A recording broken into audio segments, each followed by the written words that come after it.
The field. Every neighborhood has one. Grass, concrete, or dirt. The stage is the same. The rules, unwavering. And the goals, beautiful. It goes in! Improbable scenes! It's where the dream begins to achieve the ultimate victory. The underdogs have prevailed once again! One cup, open to all. There is a celebration in Orlando. Now, America's oldest soccer tournament is back. Oh, it's incredible! The field doesn't care if you're a pro or trying to be one. It only asks, how bad do you want it? It's unbelievable! The Lamar Hunt U.S. Open Cup. The magic of the Lamar Hunt U.S. Open Cup returns to the Magic City as the Birmingham Legion welcome Inter Miami to Protective Stadium with 2 spots remaining in the semifinal.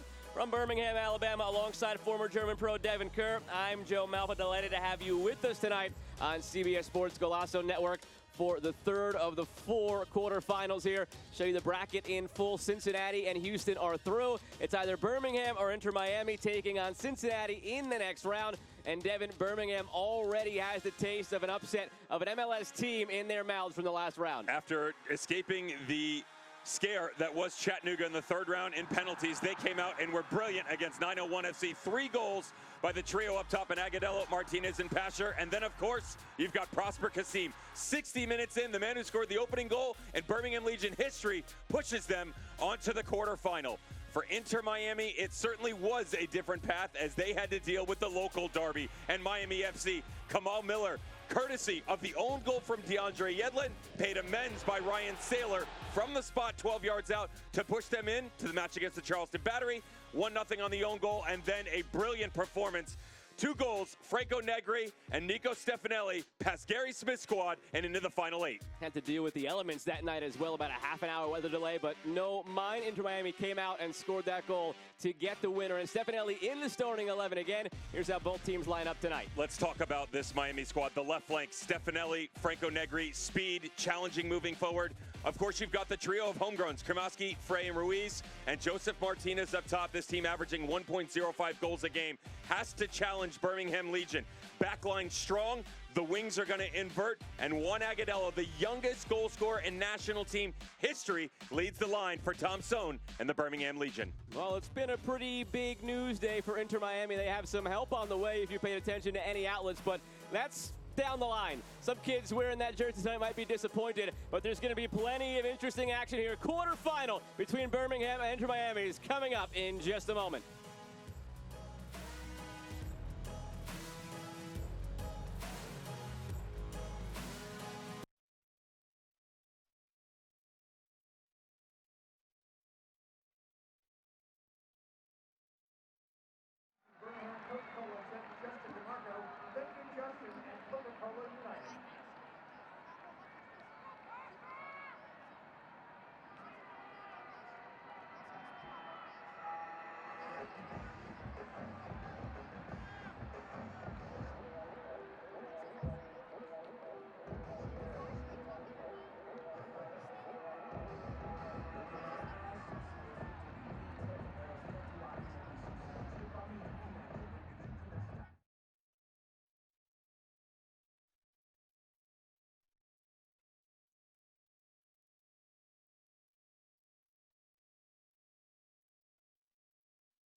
promise you we have not had a late change to the lineup. We just have to rehash the news, of course, that Leo Messi is seemingly on his way to MLS. He confirmed as much himself. They still have to work out the official deals. He is Miami bound, so that help is on the horizon for Inter Miami. Now in the quarterfinal, perhaps visions of making a semifinal where maybe he can be deployed, but that's a conversation for down the line. With Devin Kerr, I'm Joe Malfa. Happy to have you with us here.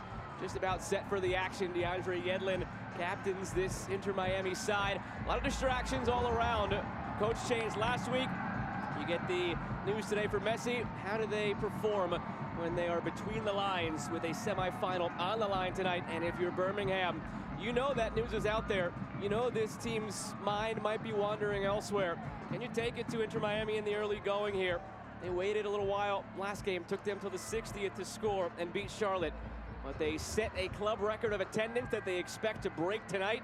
Upwards of 16,000, 17,000 tickets sold on hand for this one.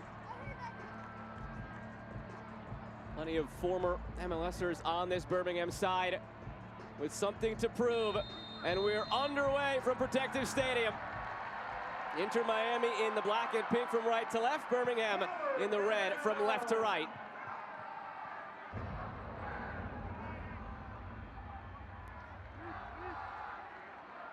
We're at the stage of this tournament where you'll see the strongest sides out there from the MLS clubs. And to give you a little glimpse at that, Inter Miami, from the lineup they put out there this weekend against DC United, the only change they made was necessitated by an injury. Dixon Arroyo got hurt in the game. He comes out. In comes Ian Frey. Nico Stefanelli finds Josef Martinez looking for the 1-2 with Coco Jean, and intercepted by Cronelli.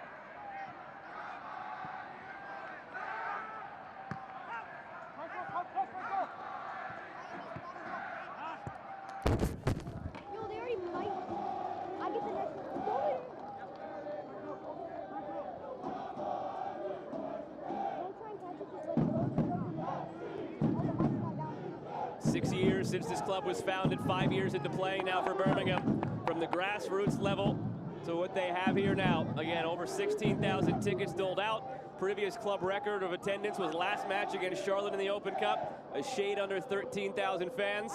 Tom Son incredibly proud of what they've built here, and you can hear them belting it out in the first couple minutes. Ahead here, Prosper Kasim has some help, puts it behind Martinez, and so Martinez saved by Drake Callender. Oh, what a start that could have been.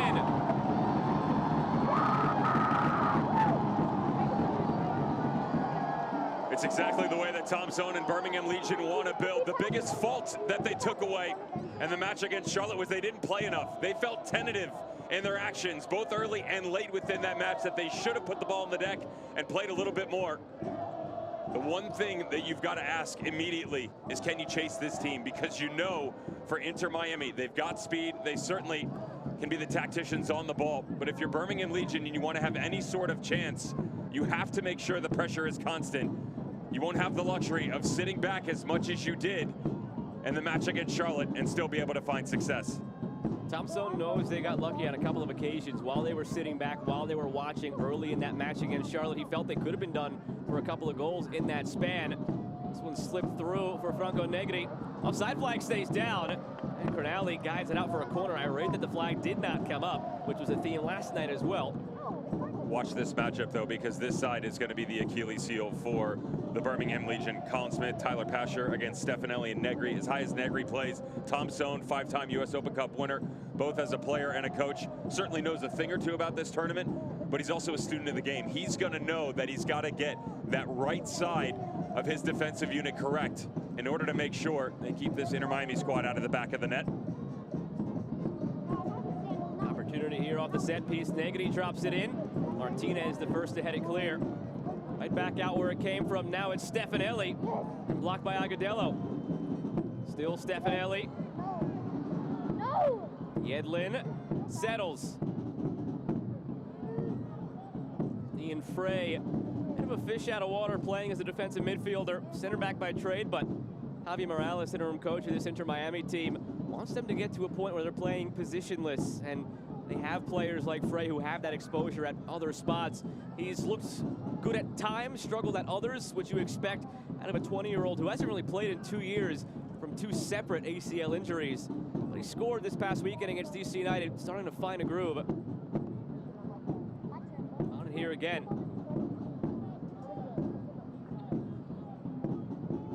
Kramaski. Frey. Yedlin through Coco Jean, looking in front. Colin Smith clears it up the middle and gives it right back.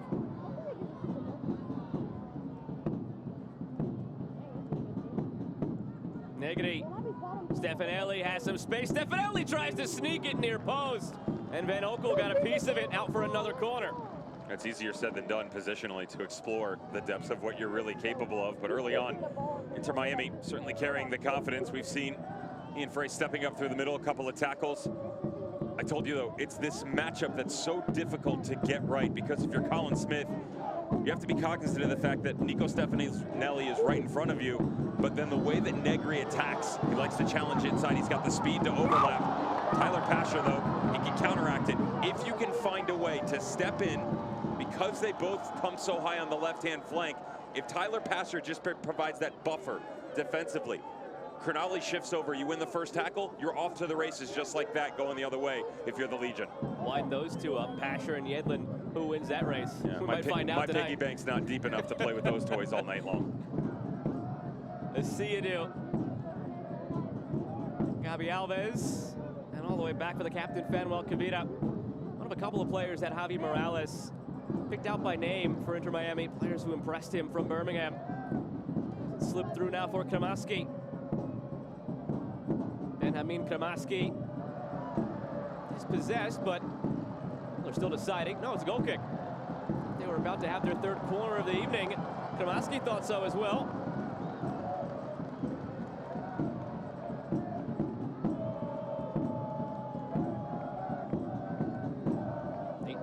Now up to 12 appearances, 8 starts this MLS season. Things just weren't working for them in the midfield. Got creative. It's out to Juan Agudelo, looking past Knivsov, goes down. Crowd wanted the penalty shout, didn't get it. You know, it'd be sweet for Agudelo if he can bag one tonight. 2020 season spent with Inter Miami, 14 appearances, 3 goals. Did not have his contract renewed at the end of the year.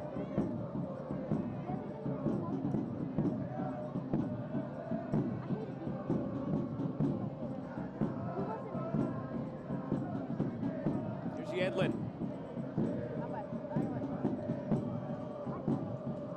Seri Krivtsov over the head of Franco Negri.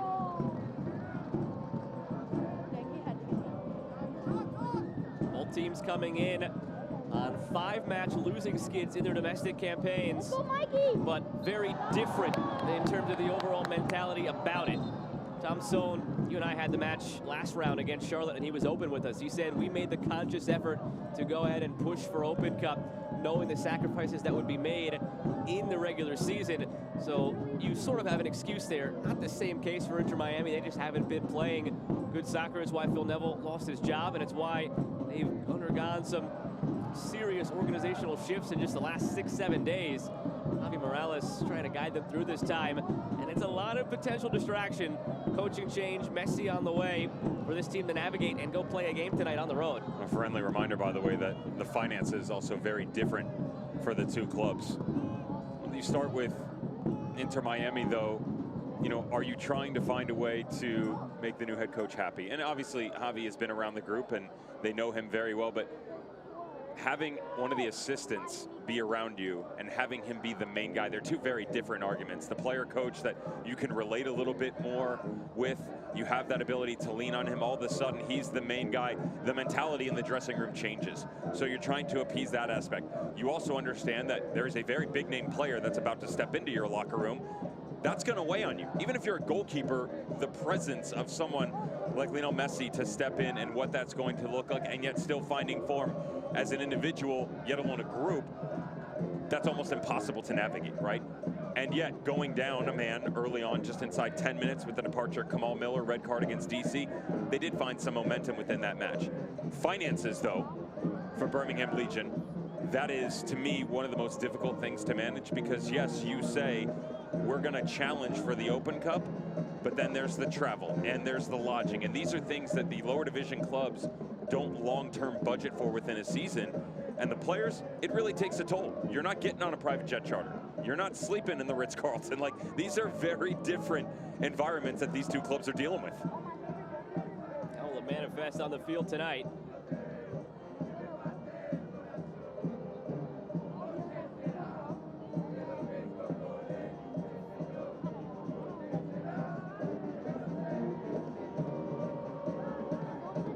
Negri.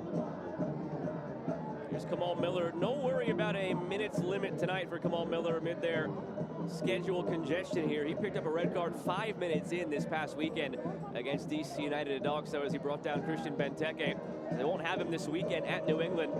He is free to roam tonight as much as he desires.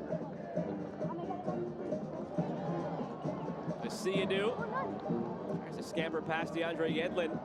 In a sea of black jerseys right now, but gets it free. And now Kavita.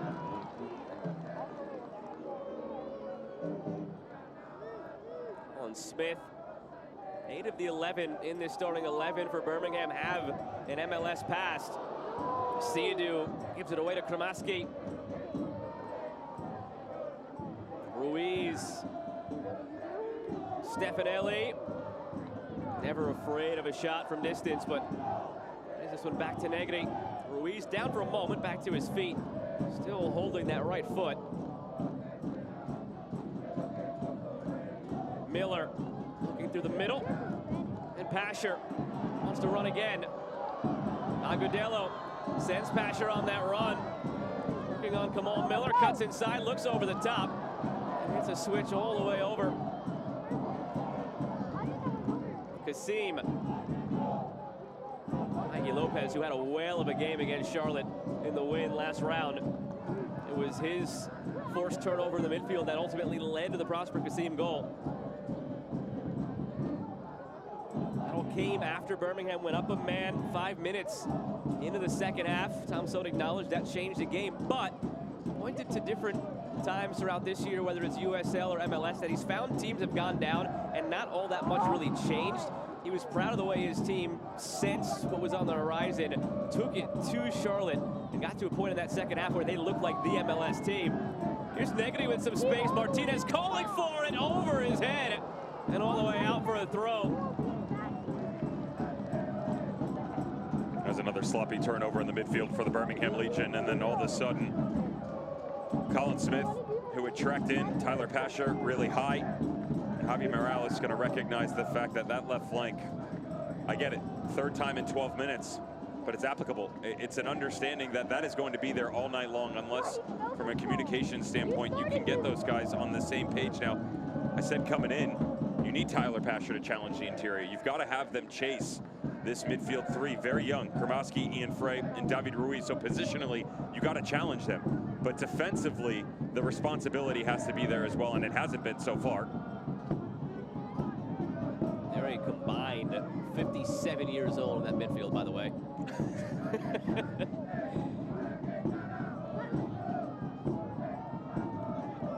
Just for the record, your phone was out. Did you do the math on your own, or were you adding with the calculator? I did look beforehand. It's Okay. not that hard of the math. You've got 3 Maths. and you've got 2 teenagers and a 20-year-old. Even I could figure that out. Easy. I'm right here. Negri over the top. This time the offside flag comes up. It was something that Javier Morales was proud of. There's a beaming smile on his face when we discussed it ahead of this matchup. He began his tenure with Inter Miami in a different role. Came back on February 11th, 2019. One of 8 employees spearheading their academy efforts. So every player so far that has come through this academy, scouted by Morales, brought in by Morales. And when he had his first match as the interim head coach this weekend, 5 of those academy players were in the roster. 2 started, 3 on the bench. And now he starts that trio in the midfield today. And he was very proud walking off the field against DC United this past weekend, where you have Ruiz, you have Kramaski, you have Ian Frey going up against guys on DC who have played in the Premier League, who have played in World Cups and European Championships. It was something that he took pride in as they walked off the field in that 2-1 loss. And now he starts all 3 tonight. Here is one of those kids in Ruiz, growing up very quickly this year because of the injuries they've had in the midfield. 2 designated players lost, Gregory Jean Mota They bring in Dixon Arroyo to replace those two guys. Big signing. About a month and a half ago, he got hurt this past weekend.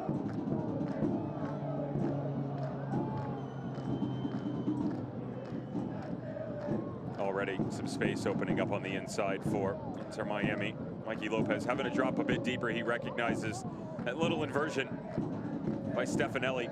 So he's mid-camp just on the inside of Colin Smith in front of Alex Cernali, trying to close off the space. But what that does, that puts more pressure on Asiadu centrally, and that allows guys like David Ruiz or Ian Freight to step up in and help create that two-pronged building block next to Kramaski.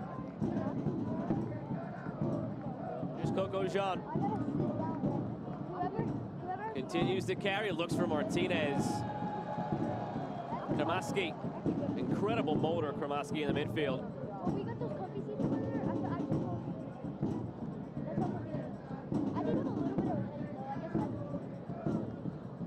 Miller came over in a trade from Montreal back in April.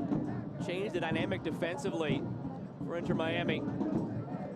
As much as they've struggled this season, they haven't allowed all that many goals. They have 6 1-0 losses. Their issues have been more in the goal scoring department. Of their 11 losses on the year, 9 of them have come by 1-goal margins. Well, here's an interesting one for me that flip it on the other side. The attacking, I mentioned in the lineup, producing an average of 1.05 goals a game, basically a goal a match, right? Birmingham's only been shut out twice in 17 matches. So you know that there's a very good chance that they're going to go chase the game and find a way to get a goal.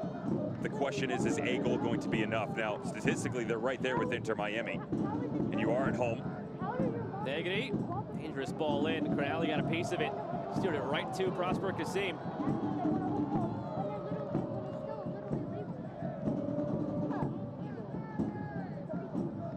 Last couple of years, Birmingham have been a solid defensive side. That's gone away this year. Second to last in USL Championship in goals conceded with 23. And in this stretch of 5 losses, they've been outscored 12-4. The last couple of years, they've been among the league leaders in clean sheets and fewest goals allowed. They can turn it up defensively, just as Charlotte. 1-0 victory for Birmingham last round. Pasher gave it away.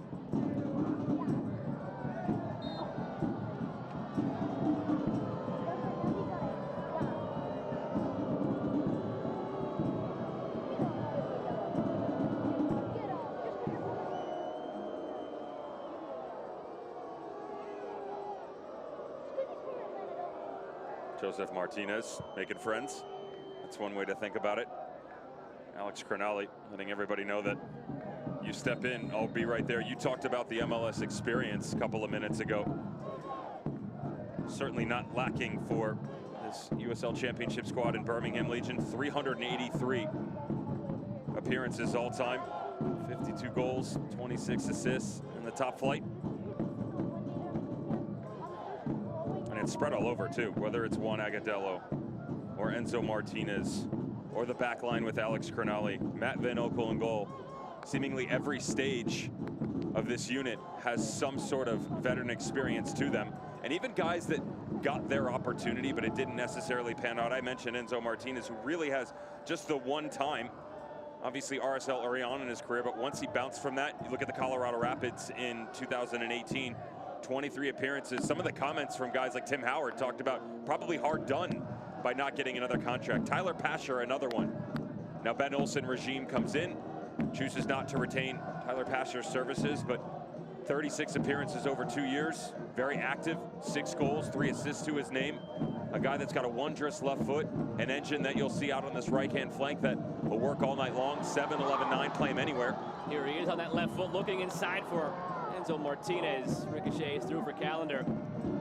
It makes moments like this, whether you're at home or not, less tentative, easier to deal with. You've seen it, you've dealt with it, and that respect level isn't going to be as high. That's not to say you're not going to respect Inter Miami, but when you've encountered opposition like this, your nerves calm itself down. You get on the field and you think, okay, hey, it's just another day, right? Little knockabout with your boys. Nearly 20 minutes into it, do you think they're showing too much respect, as they did, in Tom Stone's own words, against Charlotte in the last round? It's much better. Now, defensively, they definitely need to figure some things out, but you and I can both agree in that Charlotte game, anemic is probably being nice, in terms of what their attack looked like in that game, you've seen some glimpses of at least the space they can challenge against Inter Miami so far. Martinez, their giveaway in the midfield. One right back by Anderson Asiadu. Still Asiadu battling with Frey.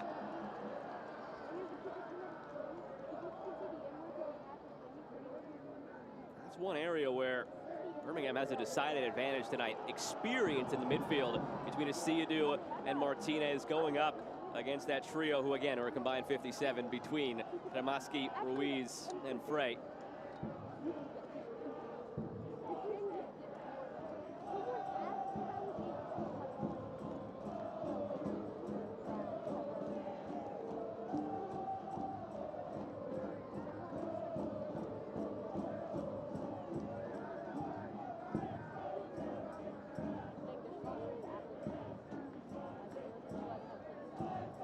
Finally gets it rolling again.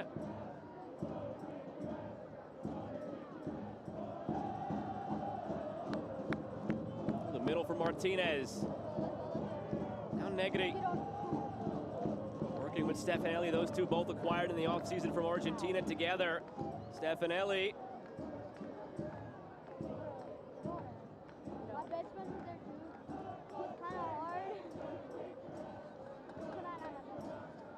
Here's Frey stepping up. Scored from distance on Saturday. Free kick on the way.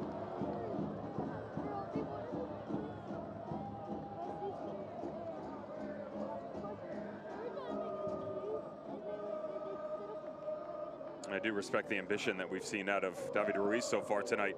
Jumping him out on the next line next to Kramaski, but he was a little bit deeper here. Kramaski peeled off on the right, so all of a sudden, if you're Ian Frey, you know, the evolution of him as a player, you talked about positionally, these guys feeling more comfortable, getting out of their natural starting positions. None more so true than Ian Frey. Center back by trade, moved him into the 6, and all of a sudden you find yourself 25 yards out of the opposition's net. Beautiful little step up in between. Little moments like that. I understand that there's so much talent with guys like Stefanelli and Martinez and Cortijon on this front line. But it takes a village for a reason, and especially on the road in a cup match like this against the Birmingham Legion. Young boys got to step up. Good move by the central midfielder. Got a small village right now atop the box. It's a 4-man wall, but you've got another 4 there between 2 Inter Miami players and 2 more Legion members. Stefanelli or Negri? It's Negri right to Van Onkel.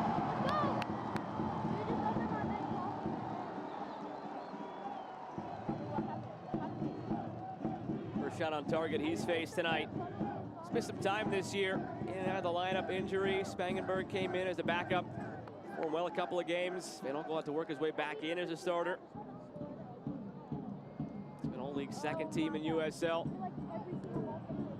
Agudelo through to Martinez. Took it off of Miller. Krivtsov is there, gives it right back to Pasher.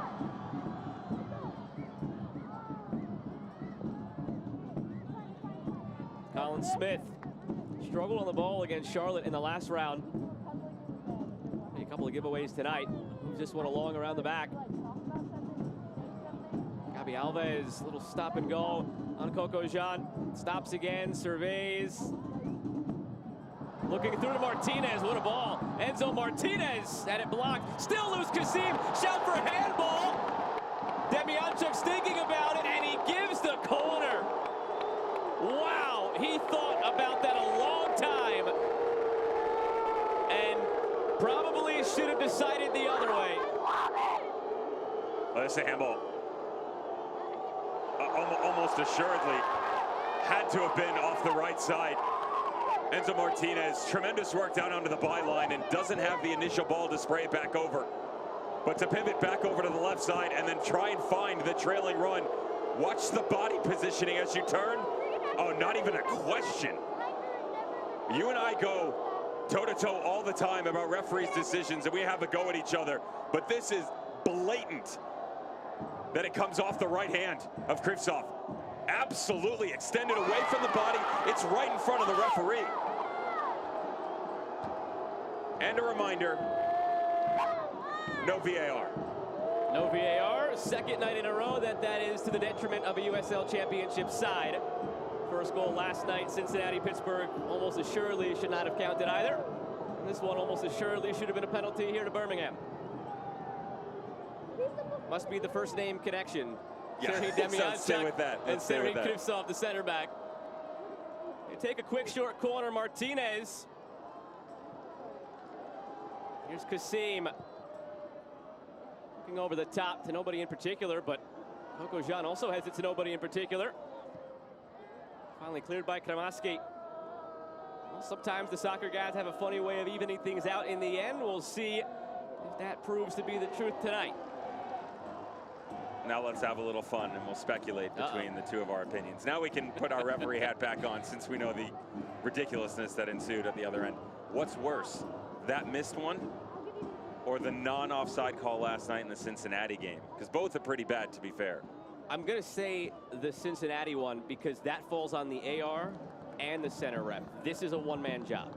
So last night, 2 people missed it. Tonight, 1 person missed it. To be fair, the linesman on the near touchline here, if you're lined up and the way he turns, you should be able to pick that up as well. Yes. But shoulda, woulda, coulda. It's hard to sell that call we're nil-nil, as and that's fine. Assistant referee. It's hard to sell that one. Fair. I'm with you, by the way. And the day that we run into an agreement, all of a sudden the Geneva Convention seems a lot smaller. And there were plenty of people who could have had an argument the other way last night. You get into that gray area of, oh, was a play made on the ball by Badji? He faked a turn or maybe even touched it. So yes, he made a play on the ball. They gave him an assist. Well, we digress. Here's Ian Frey to Franco Negri. Stefanelli. Back for Frey. Serhii Demianchuk not making any friends tonight. Free kick on the way for Inter Miami. All started back at the other end. Does he get credit for a save? They saw it on the big board. That's got to be a tough moment if you're Demianchuk, though, to see that on the big board and know that there's no way of overturning it. They're human at the end of the day. They make mistakes, and then they feel bad about them when they happen. I'm sure he didn't feel great in that moment looking up with Enzo Martinez. Now from the free kick, header from Martinez. And it goes wide for a goal kick. It still ceases to amaze me that someone like Joseph Martinez, 5'8", A, is so good in the air, and B, can go unmarked in these situations. Mikey Lopez, he gets caught with 2. Kramaski on one shoulder, Martinez on the other. To be fair, he shouldn't be put in that situation in general.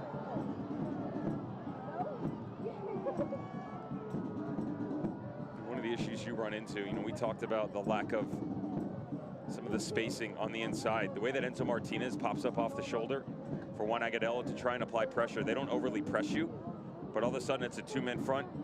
I mean, there's a solid 10, 15 yards underneath right now for Miami to operate within.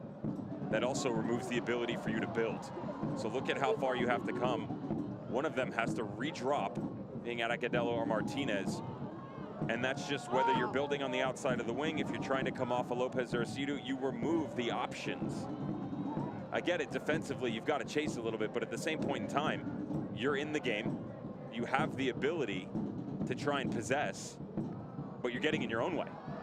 Here's Martinez looking left for Gabby Alves and finds him. Gabby Alves leads the line. Alves fakes inside, forgot the ball. And then puts in a heavy challenge to fully end the threat in the end.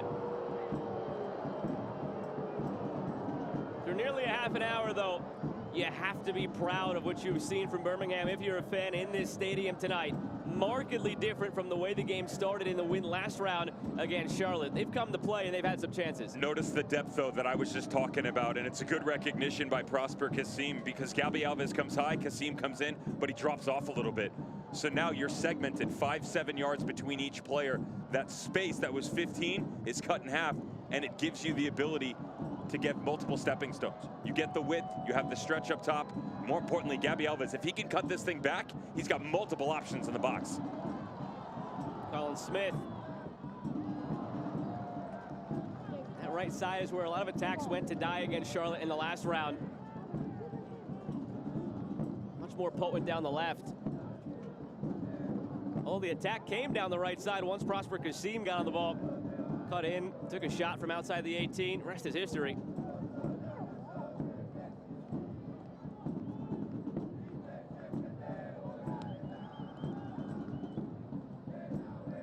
Martinez tries to hit back to Callender, who almost vacated Kamal Miller.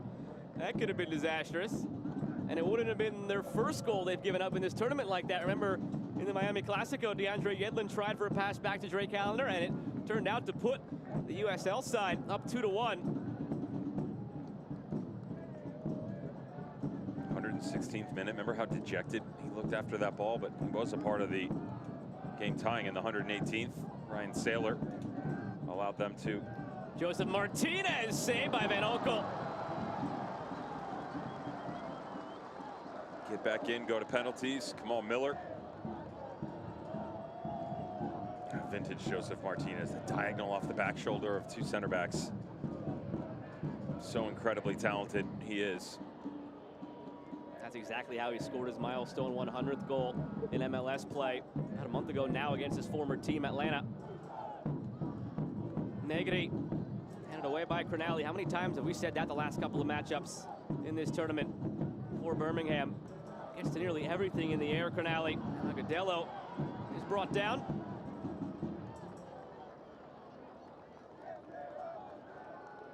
"30 minutes gone here on CBS Sports Golazo Network with former German pro Devin Kerr. I'm Joe Malfa, happy to have you with us this evening. I expect a record crowd on hand here at Protective Stadium. They set that record in the last round. Birmingham Legion, their win over Charlotte. And now distributed over 16,000 tickets for this one tonight against Inter Miami. 2 spots in the semifinal up for grabs as quarterfinal play wraps up today. Here's Stefanelli under it, chests it down.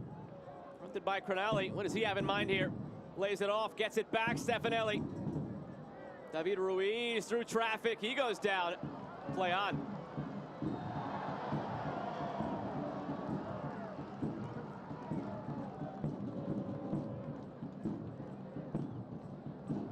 One of the touches by Stefanelli. I thought he was gearing up for a bike. And this guy's just on a playground at another level right there. But good job by Cronali. Doesn't dive in, just keeps the play in front of him. That's one thing that you can run into with some of the lower division squads and the younger players for Inter Miami, as well as overstepping unnecessarily.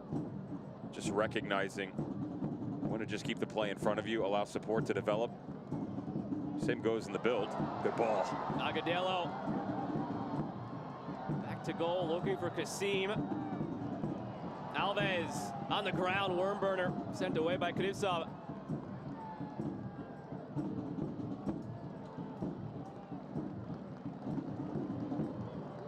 Shots each, 1 on target each.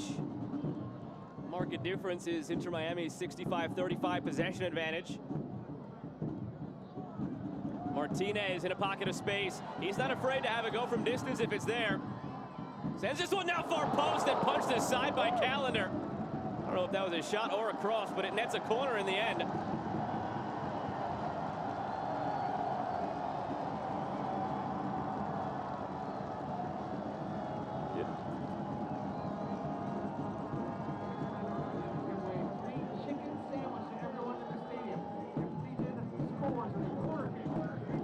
Chicken sandwiches all around in the stadium if Legion score off a corner kick. Sent in, it's loose for a moment. Cronali couldn't rise to it. See you do.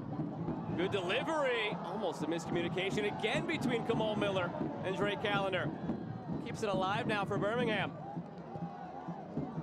Alan Smith over the top. Cronali still camped out ahead. Agudelo shoulders Yedlin, and again, Agudelo. Pasher. Sustained pressure now in the attacking third for Birmingham. It's Martinez. Another shout for a handball. Instead, it's a corner. That one not as obvious. Looked like it rolled up the body of DeAndre Yedlin. There's not enough respect being given by Inter Miami right now. You've got Corentin Jean, Stefanelli, and Kremovsky really high, and so Enzo Martinez recognizing the fact that not only is there space out on the wings, but there's a lot more space opening up centrally. Just dropping down in, allowing the plays to develop around him. Pasher from the corner, right to Drake Callender. be careful if you're Inter Miami. You're flirting with it right now. You're saying that we're going to remove our ability on the outside. We're just going to stand up here. We don't feel like you have the ability to break us down, and that's not the case whatsoever.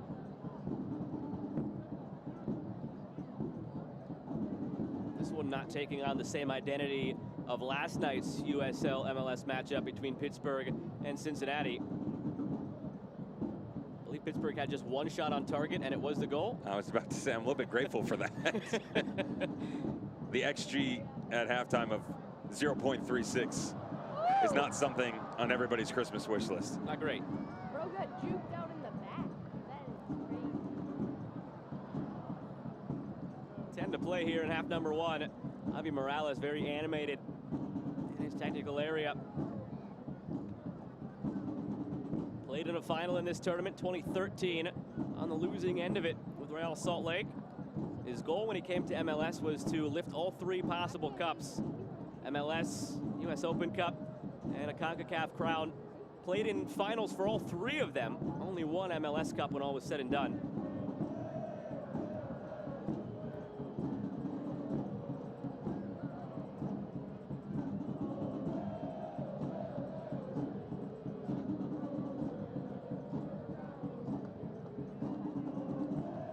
Jean. One by Kasim. Here's Agudelo.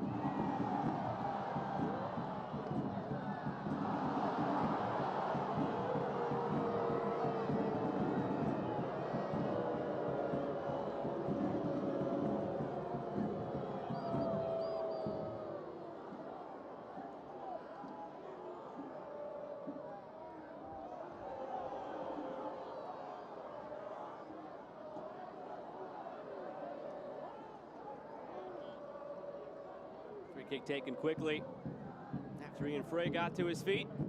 Miller.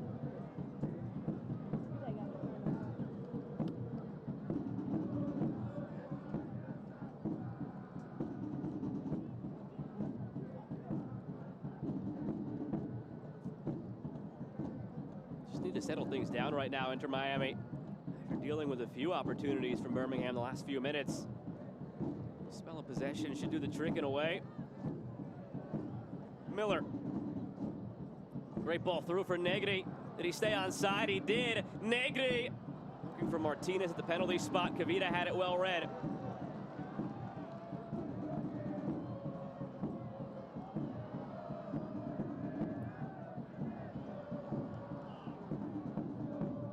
Agudelo, that focal point for Birmingham. Like to play through him atop the line, but he's just dropping so deep to get involved.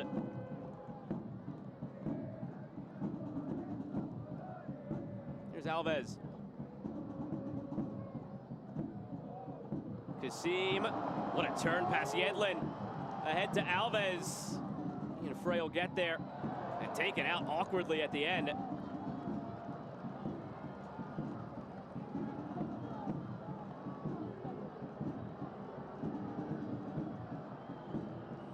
They're certainly not afraid, Birmingham Legion. Gabby Alves starting to feel a little bit more comfortable as this season moves on. The outside back for the Birmingham Legion, one-on-one situation. Stumbled a couple of times after he did the hard work. Right, couple of touches and then can't clean things up. I mentioned to you coming in that we knew that the amount of space they were going to have to succeed on the right-hand side, it would almost swing pivot to the left in the attack. It's playing out exactly that way. The midfield 3 of Inter Miami have to be real careful. They've gotten a little bit flat in their shape, which, if you're paying attention, the tendency right now, most of this game for them is on the exterior. They don't have the ability to build on the inside, so it becomes one-dimensional. It also makes it a lot easier in rotation defensively for Birmingham Legion to just usher and watch the moves come from one side to the other. Stefanelli has been creative tonight so far. Lopez can't find the ball between his feet. Finally gets it clear.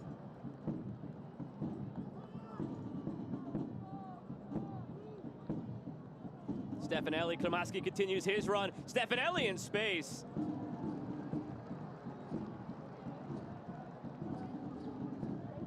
One goal, one assist in MLS play this season. Scored the winner about 90 seconds after subbing on after the weather delay in the last round at home against Nashville. So he's been an Open Cup hero for this club before. Not that time.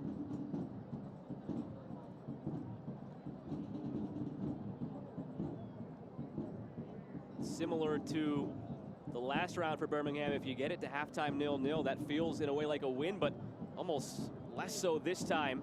Charlotte was dominating last time in the first half. Birmingham have had some opportunities where maybe they feel like they should be up 1-0 at half. Certainly on the penalty that wasn't given. Well, I'd make the argument even without it. I mean, they've definitely given themselves enough options, at least to create chances. Now, some of the decision making and execution lacking, whether it be some of the choices by Tyler Pasher when he's cut in. You know, a couple of times he's pinged one to the far side of the field, didn't need to. Gabby Alves beats the one player, just needs to take a clean touch to extend the game, not able to do so. Again, they're exploiting this left side. Colin Smith does better this one. Runs a goal kick.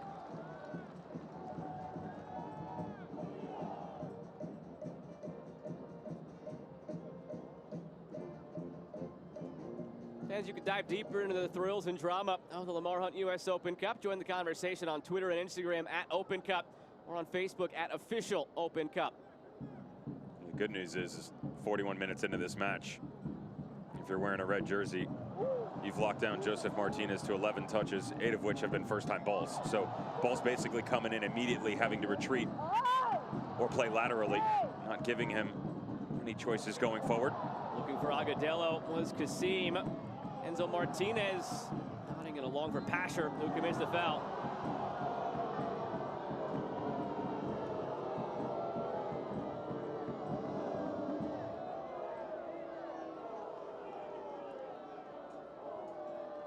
I mentioned decision-making just a couple of moments ago. This was one of them. I get it, you don't win the first ball, but why foul here? I mean, you've created such a high line that everybody's pushed with you. Even if you don't step in on the foul, just hold him. You allow Enzo Martinez to slide over. Now you've got the 2v1, 3 if you use the sideline to your advantage. Even beyond that, just knowledge of the opponent. Maybe in that split second you don't think about it, but that's a 20-year-old who hasn't played 10 professional games yet. Maybe he makes a mistake playing out of his own end. Just let him be.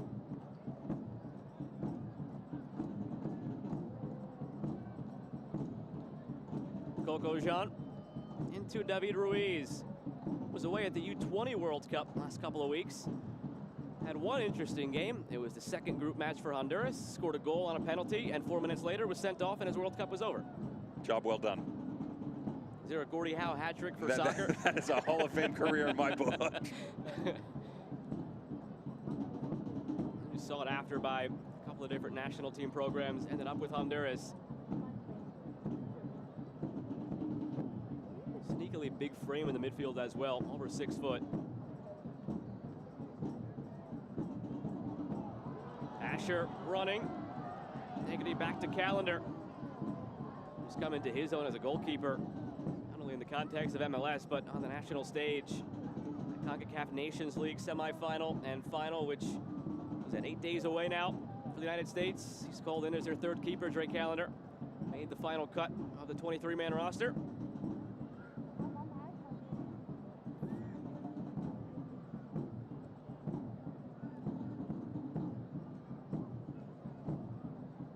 Krivtsov will be with Ukraine in the next international window they have.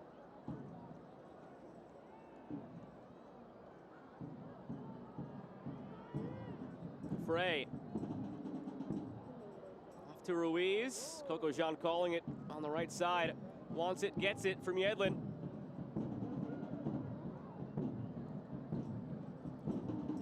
Frey has some space to step into. Finds Negri. Birmingham forcing them on the outside, not allowing them to cut through. It's Frey again.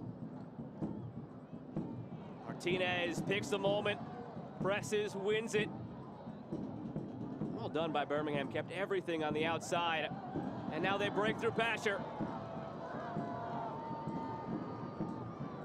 Pasher, little stop-start, looking through for Agudelo.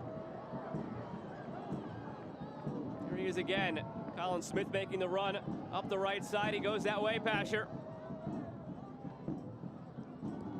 Smith looking back post. Agudelo, feet planted to the ground.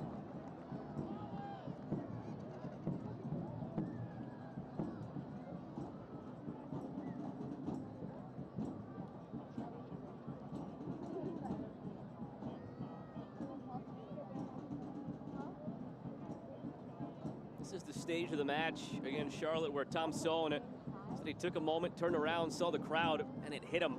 He didn't want to know the ticket sale numbers before that last game against Charlotte. Martinez looks through here, and Kavita makes a little bit of a mess of it. Alves is there to help him out, and he slips at the tail end.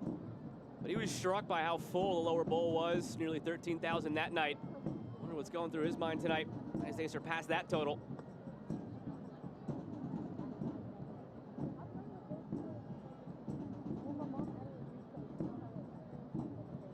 Serhii Krivtsov spotted the run of Yedlin. Now it's Coco Jean. Yedlin tries the Scorpion. Told for now there'll be no added time at the end of this first half, so 20 seconds here for Inter Miami to find something, and that won't help. Out for a goal kick might take us to the end of half number one. Well, the level of creativity lacking for both teams moving forward, to be fair, but Birmingham Legion, they've built themselves into this match. Inter Miami, the aggressor to start, but real quickly showing their hand, and Legion, whether it be from Mikey Lopez and the recognition to drop in and help out on the back line, Enzo Martinez and Agudelo working in tandem up top to apply pressure. They've all but removed the center of the park for the visitors. Is it like Beetlejuice if we say Messi 3 times does he appear in the second half? It's a thought. Unfortunately, I don't think the private jet has clearance for Alabama, not just yet. That'll do it for half number one. Scoreless in the end. Positive moments for both, and scoreless might have been an unfair result as the way that first half unfolded. Quarterfinal action here at Protective Stadium between Birmingham and Inter Miami. 2 tickets left to be punched to the semifinal. Does the Cinderella story continue for Birmingham, or is it a great way to punctuate a great day for Inter Miami as a club? Second half is on the way.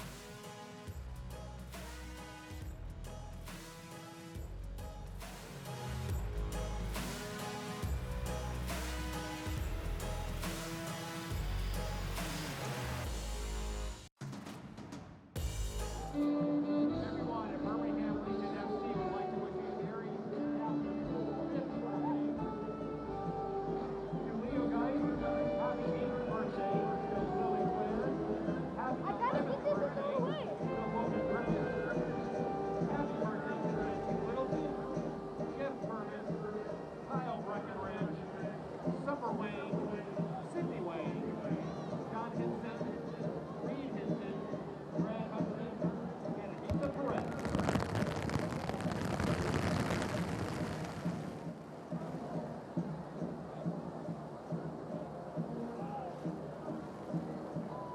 Join us at this time and welcome the following groups to tonight's game.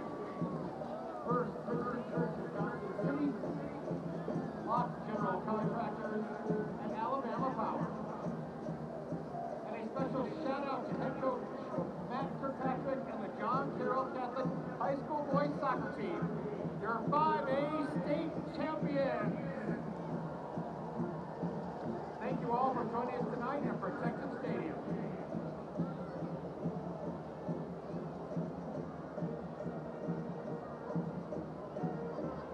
Legion FC fans, please join us in congratulating this week's Chick-fil-A Team Mom of the match.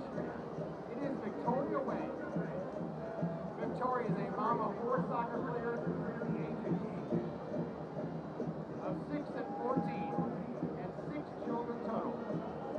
She has expertly managed her daughter's ECHL and SECL teams for 5 years. She's also stepped up and volunteered to coach her youngest son's team this past year when no one else volunteering would, and this season was in jeopardy. She's a devoted Legion fan and lover of soccer, especially the U.S. women's national team. Her husband Ben says she will wake him up at night to talk about their kids' teams. He can't imagine a parent living and breathing soccer the way she does. Well, for her great work, stepping up again and again as a coach and mom, Victoria has won free Chick-fil-A for a year. Courtesy of Chick-fil-A Birmingham. Thank you and congratulations, Victoria.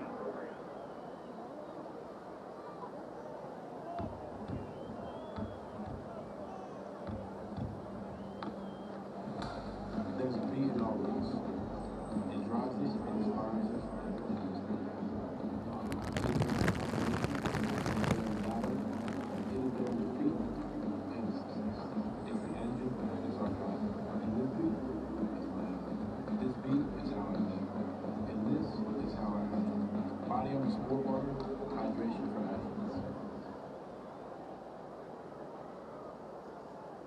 Happy 15th anniversary to Laura and Paul Peterson. Hammer down.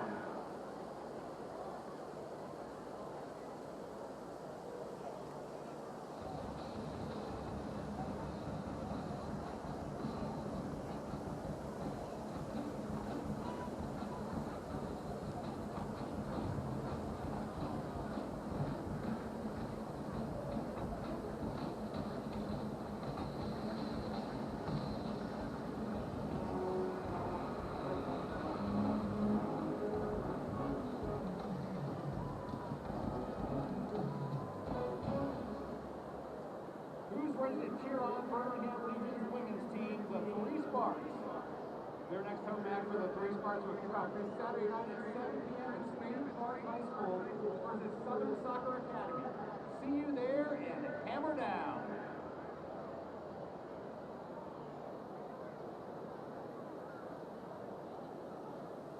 All right, there's a lot of love in the house tonight, so since we want the summer of soccer to be the summer of love, as Prince once said, I just want your extra time in your kids, so we're going to fire up the Miller Lite Kids Camp. You better pucker on!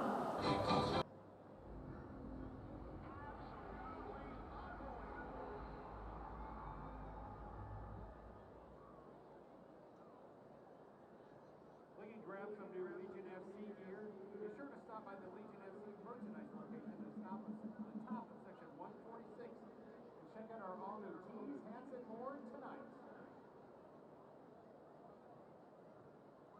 Feed your Legion with subs, wings, desserts, and tailgating essentials from Publix, the official supermarket of Birmingham Legion FC.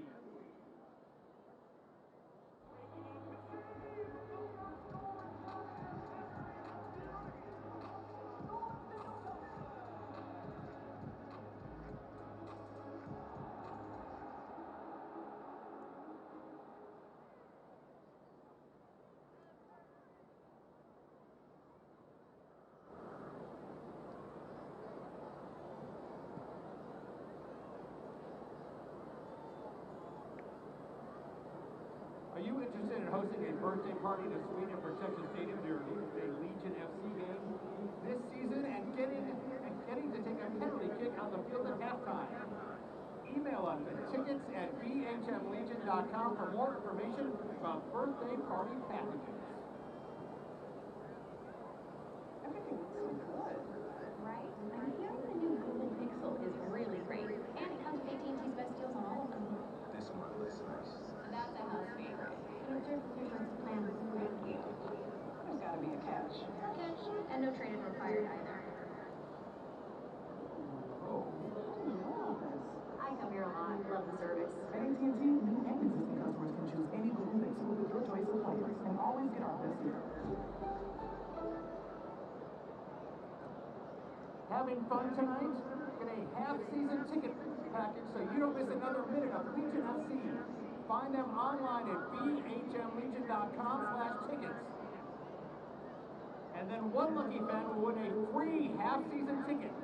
Keep an eye on our social media and your email newsletter to see if you won. Legion FC returns to Protective Stadium on Saturday, June 17th at 6:30 p.m. to take on Indy 11. Join us right back here by getting your tickets now at bhmlegion.com/tickets.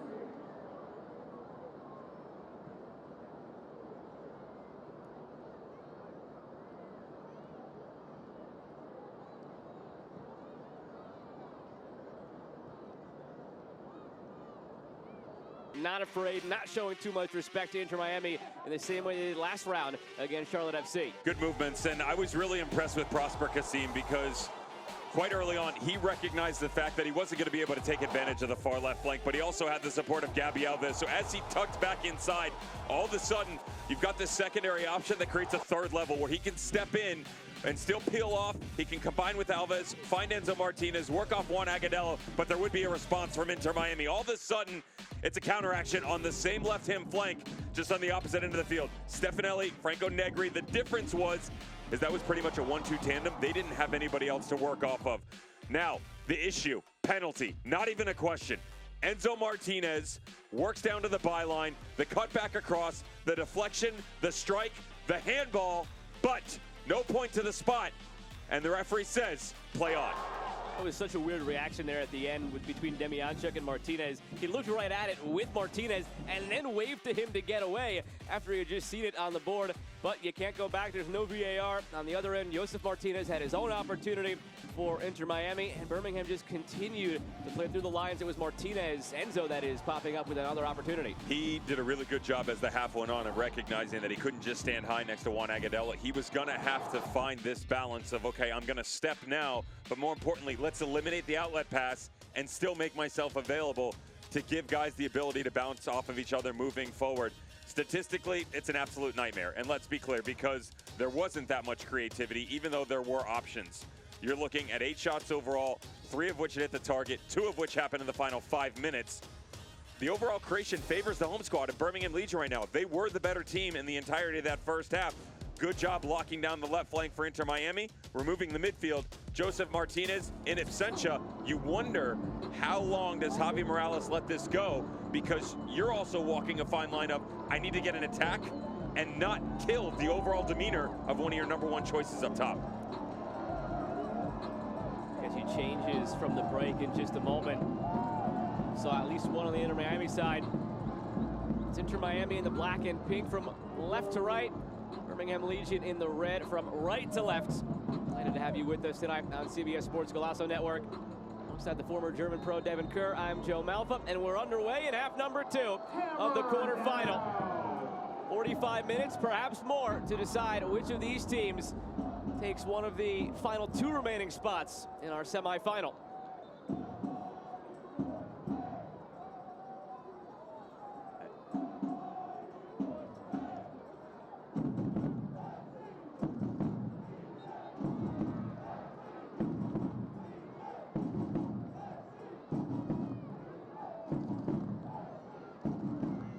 Robert Taylor, who came in on the Inter Miami side.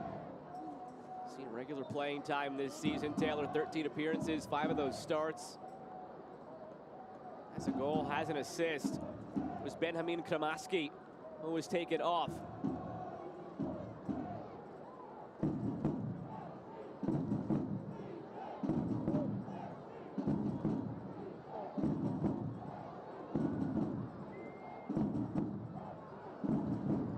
Toward Negri. There it is. Found it. Bounced right to him. Looking ahead. Coco Jean coming in. Coco Jean off the face of Van Oekel. Way to use your head and keep it 0-0.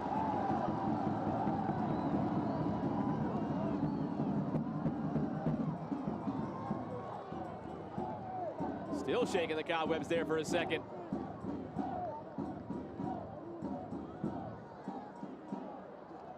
The goalkeeping coaches call that a 5-point save. 4 points, 1 each arm, 1 each leg, and your 5th point is the face. You hope that's not the one it hits, but you keep it out any way you can. You don't care in this situation, and it is, with this little tweak, Robert Taylor will come out to the right flank.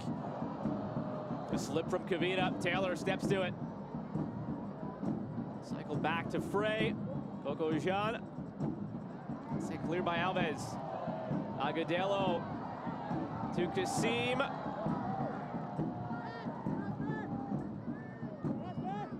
As he comes out, all of a sudden, Quarantine Jean, they bring him in at the beginning of the year, and the way that they were operating out of this 4-back system, just stay high on the right-hand side, that's where you're going to operate. As the year has gone on, whether he's been in a wing-back or not, they've started to move him more to a central location. Now you have that luxury. You can play him in a 2-man striker system. He just peels off Martinez, but he can be comfortable coming underneath. He can still stretch the game. And now you've got that 1-2 punch where both he and Taylor can work off of each other and seemingly just interchange at any point in time that they want.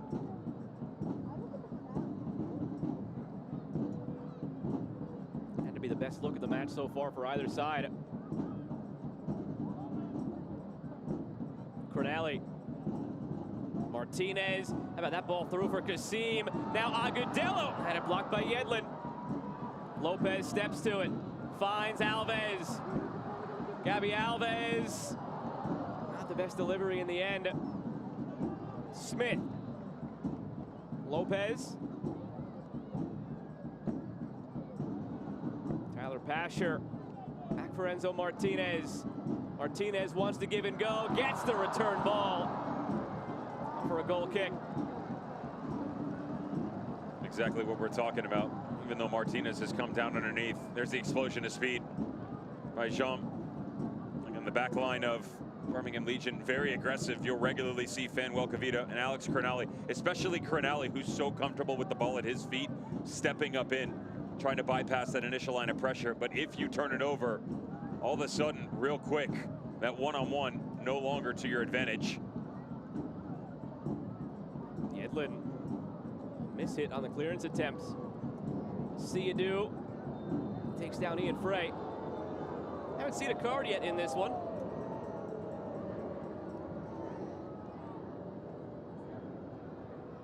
Might be a final stern warning from Serhii Demianchuk.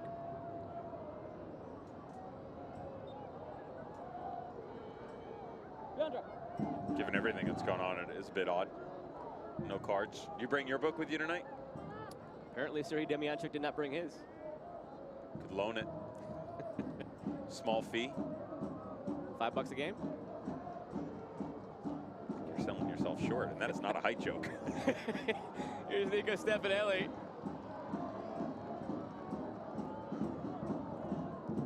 Kasim. Now Enzo Martinez. Pasher.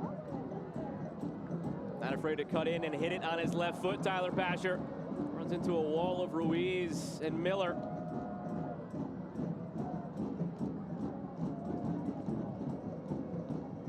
Siadou. Fulcrum on this midfield to Siadou. Gives way to Cavita. Now Alves, well won by Robert Taylor. Taylor ahead to Coco Jean Van Oekel. Comes out to catch this one cleanly rather than off the face.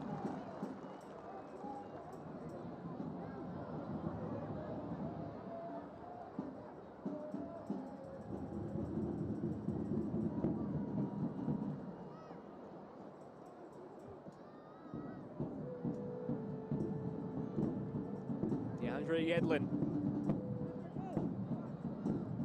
Robert Taylor, Finnish international, lays it back for Ian Frey.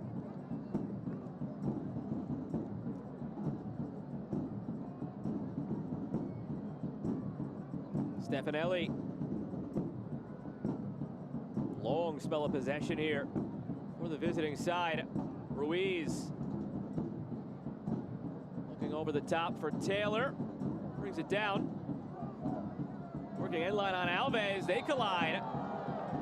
And it's Taylor called for the foul. We saw a similar moment to that in the first half, where it was about a minute spell of possession for Inter Miami, just along that umbrella on the perimeter. And they couldn't find any avenue through on Birmingham, not allowing any of those incisive balls through to Martinez running in behind the center backs. One of the reasons is you don't have that level of creativity you're looking for, that you would think it's going to be a Stefanelli or Kremoski who can drop right in front of that back line and start to play with back to goal. So you are looking only left and right. You're not able to hit that ball up over the top because the field is so compressed. I mean, credit defensively to the Birmingham Legion for saying, you want to play with that way, we'll give it to you. We don't care. And they don't, because you're happy to sit back and let this thing go side to side. What you have to be very careful of is all of a sudden, we did see once in the first half play out with Joseph Martinez, it's that quick little 5-yard diagonal where he comes off the back shoulder and then they're off and running.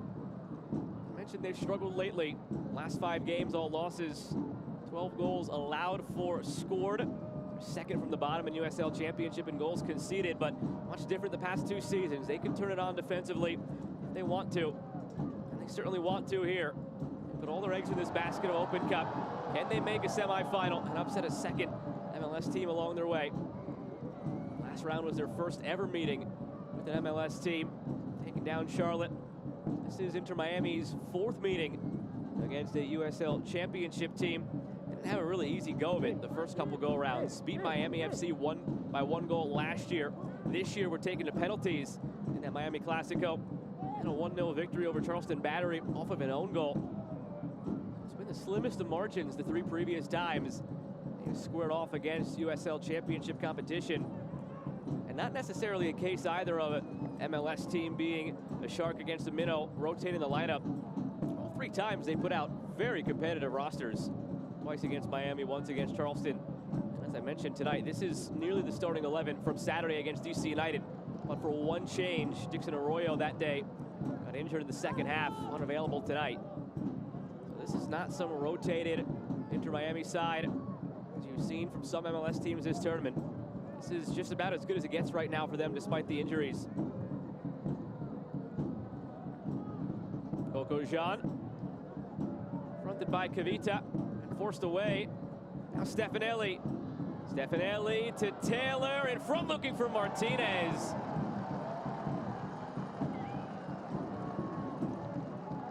Stefanelli asking for them to play quicker, but that's got to be on him because the ball is so easy. Just open up your hips, let this thing run across your body and touch it through to Robert Taylor. You need to take a second or a third touch in order to set it up. Allows the Legion to reassemble the back line, forward face, and be able to step things off. Incredible now running with a 6-man midfield, how they've boxed it off with Coco Jean and Stefanelli just underneath Joseph Martinez. But there's no connection points with Ian Frey and David Ruiz. So even though you've overloaded numbers, you're still keeping everything on the exterior. Negri. Martinez again camped out for it. Frey the first to the initial header.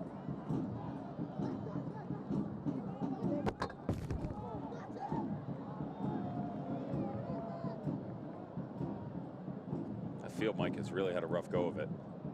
Twice at least it has been knocked over. Yeah. And that's excluding the shower it received at halftime from the sprinkler systems. We thought it was raining at one point because of the sound of it. There's no we in that conversation. You keep me out of this.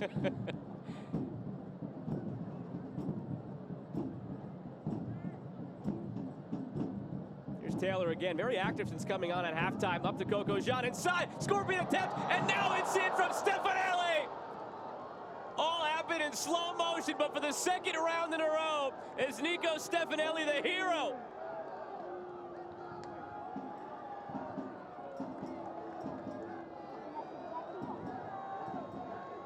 Out of the dressing room, it's got to be all about intention from Inter Miami, and just watch how quickly the decision making pushes itself for Robert Taylor to start to eclipse every single level for this team coming forward.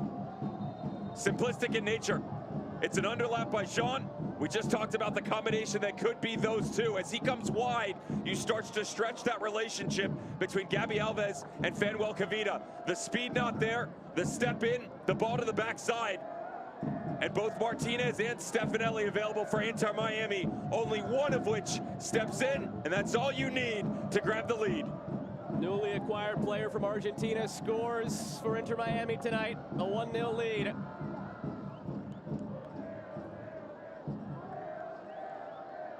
Did it last round against Nashville in the 2-1 victory. And now puts them up 1-0 on the road.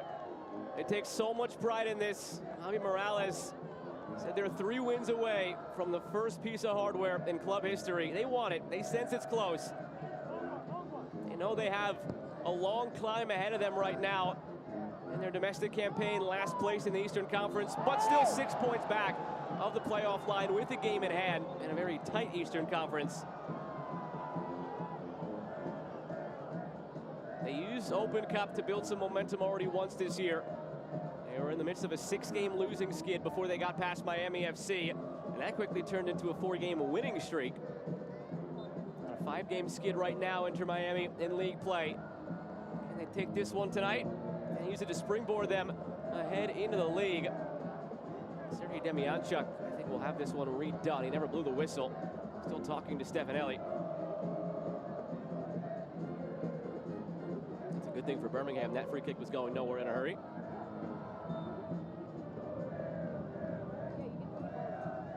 And there was that one.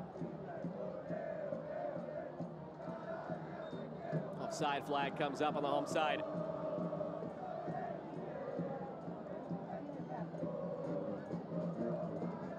Give credit so far to Javi Morales for making the change at halftime, right? Just 13 minutes in, and already Robert Taylor, tip of the cap. And this is the look that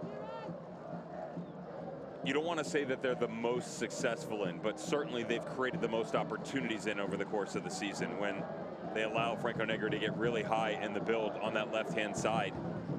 You know that he's going to stretch the game for you, but to me it's once you start to push inside, what do you gain off of that? Because it's simple enough to go, well, we're going to send one of our defenders, but all of a sudden, where does everybody else start to progress? Robert Taylor again took a deflection. For all the attacks they had in the first half down the left side, trying to exploit the side of Colin Smith, it's all coming down the right side, Birmingham's left so far in the second half, including the goal.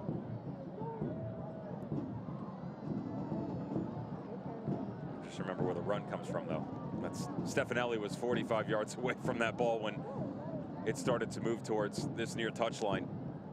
But he does come from the far left flank. So that is still part of the understanding that I talk about, where you bump it in. You've basically got, at least within this match, 2 6s and 2 10s. And Stefanelli and Jean just trying to find a way to make sure that you've still got that presence on the outside to work together. And Stefanelli just recognizing that, okay, well, as Negri comes, they haven't had a lot of exchange between each other. And that does come down to really lack of rotation with Frey and David Ruiz underneath. So as it goes, he knows that he can come in, because defensively his role is nullified. Negri's out there. All it comes down to is he occupying the same space as Martinez or not? Answer certainly no. Here's Enzo Martinez, but the foul is called against Enzo Martinez. I don't think Enzo Martinez and Siri Demianchuk going out for dinner after this one. I'm going to be real lucky that he doesn't talk himself into a card here. And to be honest, it's the arm. It's not necessarily the contact. Watch him just peel off as the touch comes up over the top. Good move. That's a little bit weak. And I'm being very polite, to be honest. We've had a couple of those tonight where a wince maybe from the referee's decision or lack thereof in some areas. Enzo Martinez has had a front row seat for most of them.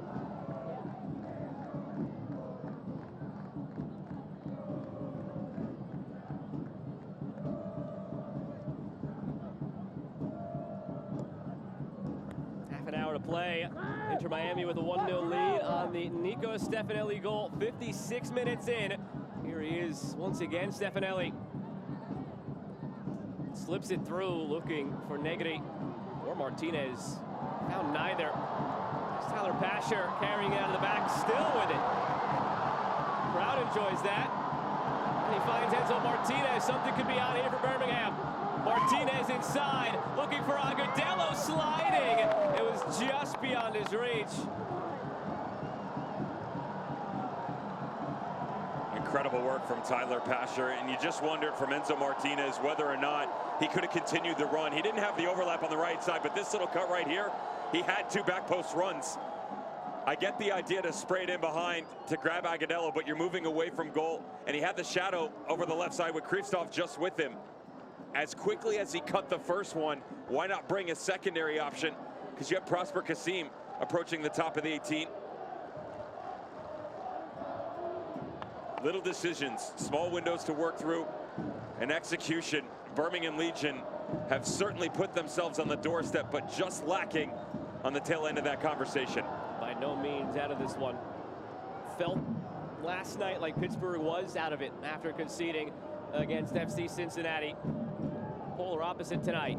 Now whether they go ahead and make this comeback and find a way through is a different story, but Birmingham is hanging around. Just watch it again. So again, as Tyler Pasher comes, Prosper Kasim has already held DeAndre Yedlin with him. Agudelo goes, and then just look at the two of them. You've already cut one. If you cut again, you use the momentum for Ian Frey against himself. Simple enough. You're either going to get to Pasher or Kasim. It's not even a question. You also make that much of a move. Tired legs, 63 minutes in. Difficult to mentally process. Joseph Martinez, separation, saved by Van Unkel. Touches it around the post, keeps it just 1-0.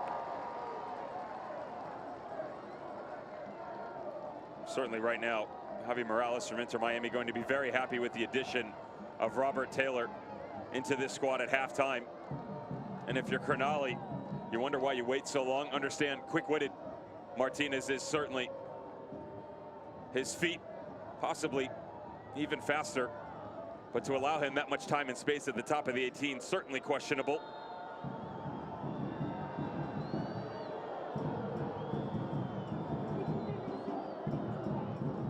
Third corner of the night for Inter Miami. Coco Jean drives it. Shot in by Negri. Through the traffic, Van Oekel had to make a stop. I don't know how much he saw of that until the very last moment.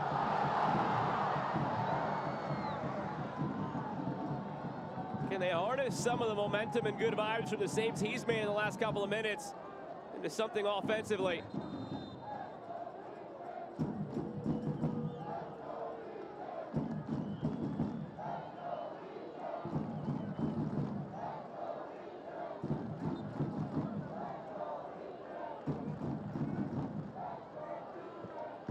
Back to Van Oekel.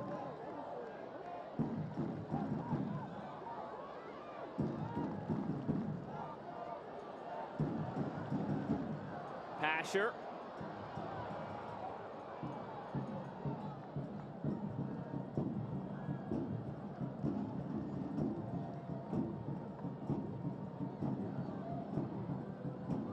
Pasher looking long, finds Agudelo off the chest.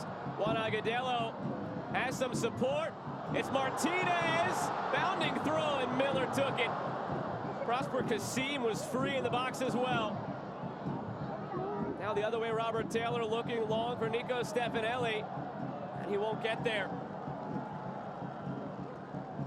Decision making once again. How do you not allow this one to come through?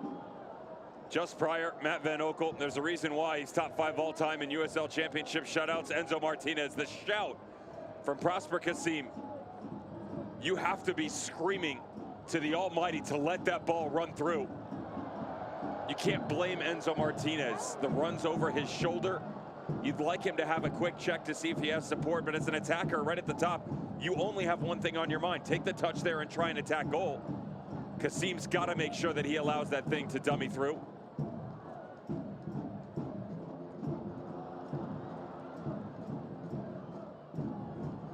Bernelli stepped too hard.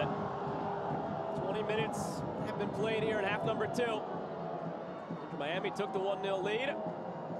Happy to have you with us on CBS Sports Golasso Network with the former German pro Devin Kerr. I'm Joe Malfa. Can Birmingham mount a comeback? They've had some opportunities of late.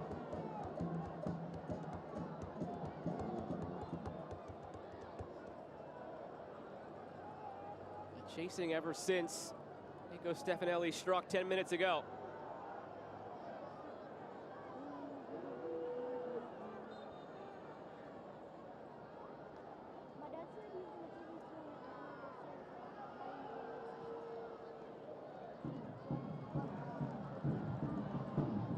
Oh, heavy challenge.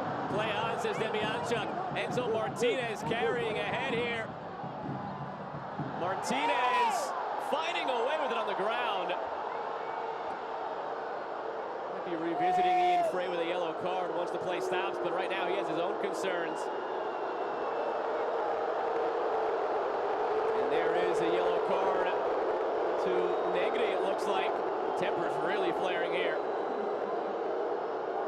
Another one to Tyler Pasher, I believe.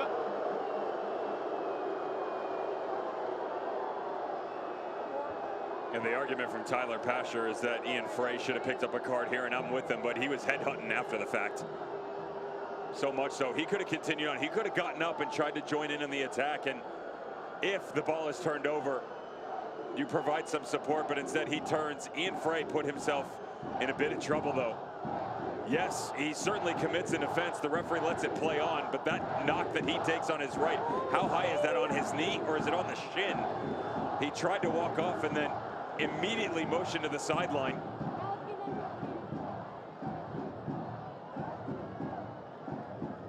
Eventually, someone can explain to me why we haven't issued a card here.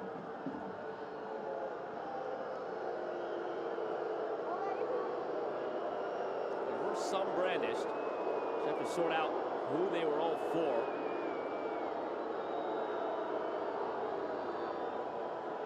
And it goes both ways. Ian Frey deserves one. Tyler Pasher for the retaliation. It's not that hard to figure out. Pashers is confirmed.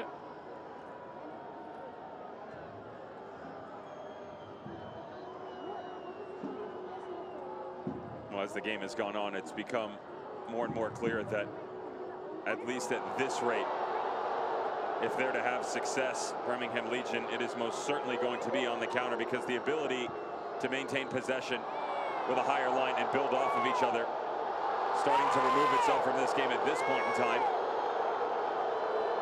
And you're getting a ground level idea of exactly what's going on in the stadium with the replays being shown on the challenge put forth on Tyler Pasher. The Peanut Gallery sharing their thoughts, and Ian Frey signing autographs. Again, over 16,000 tickets initially sold and distributed tonight. After in the last round against Charlotte, they set the club record in attendance. Around 13,000.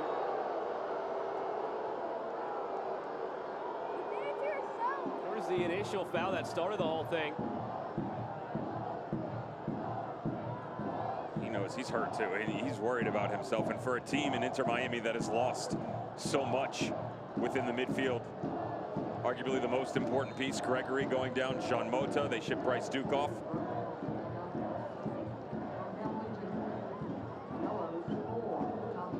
You rely on 3 homegrowns to start the game. Kremoski doesn't pan itself out in the 10 spot. Ian Frey and David Ruiz, to be fair, have done really well for themselves, especially at such a young age. Oh, watch out. Tempers are certainly rising in this one. We're still trying to sort out the yellow cards from the last scuffle. And there might be more here. Will we even finish with 22 players tonight?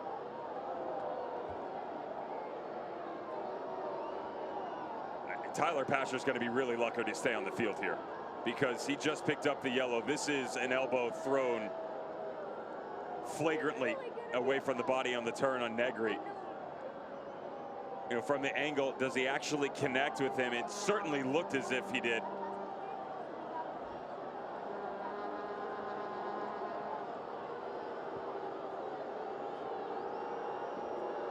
Just watch him right there. So it looks, to be clear, he doesn't actually connect with the flying, but on the backside, right? Regardless, he picked up a yellow in the last scuffle. He should be off the field right now. Whether it's a straight red or a second yellow, his night he should be off. Absolutely, I agree with you. And here's the problem you're going to run into. You have Tyler Pasher, who gets wrecked in the middle of the field. You don't respond to Ian Frey. The players seek retaliation. They're handling it on their own. And I promise you, the wording just shot from Negri, there's going to be another event here. As a referee, you need to get control of this game. We joked about it about 10 minutes ago that somebody left the book at home tonight, and Siri Demianchuk's got to start going to it, because this is way out of hand.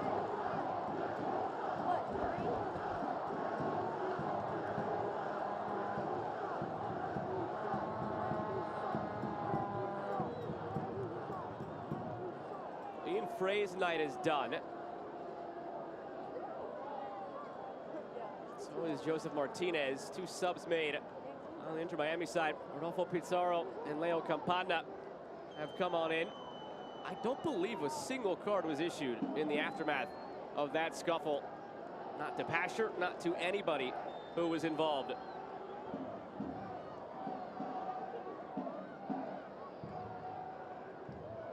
And throughout all that, unfortunately, the struggles for Joseph Martinez continue in the 9th spot for Inter Miami.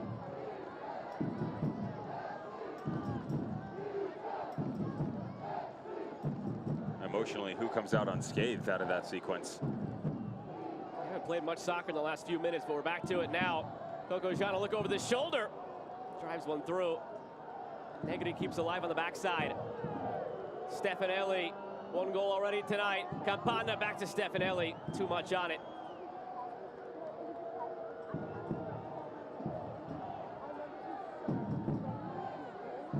Campana looking goalward, right to Van Oekel. Moving quickly through Asiadu. Parami Kassim on the left side. Thompson was given a yellow. The 4th official still writing in his book on the far side. They're all trying to sort it out. being told through it all, there was not a single yellow given to Inter Miami, not for Frey on the initial challenge or anyone. So as it stands, through all of that, it's just Sohn and Pasher with yellows.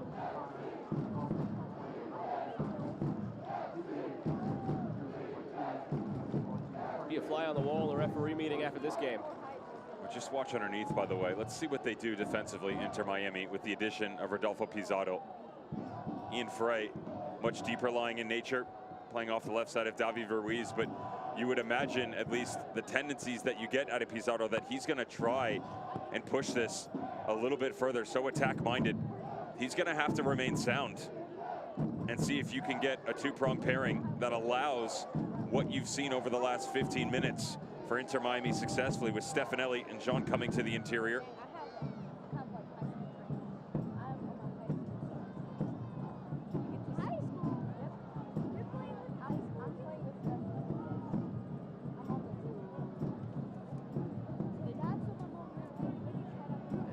Kona getting ready for Inter Miami. Told he'll be on the way in for Coco Jean, so they've dipped deeply into the bench. They've yet to see Tom Sohn try and counter it. Part of the equation there is they just don't have the depth necessarily of Inter Miami. Have those tools in the toolbox. Kasim.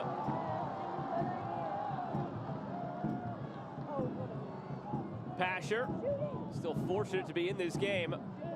And now Alves.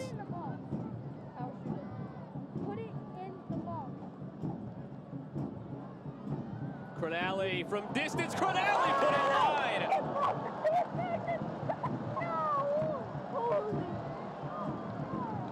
Well, within all that rotation, you're trying to figure out exactly where the pressure is going to come from. Campana, that surprises everybody else that Alex Cronali, not only is he going to tag this thing from distance, but he's going to have to replace an ad board. Watch him hit this with vengeance. Don't mind if you do.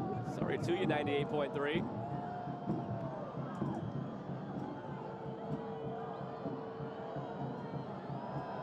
Scored 11 goals at Maryland, all from outside 30 yards. Good program there.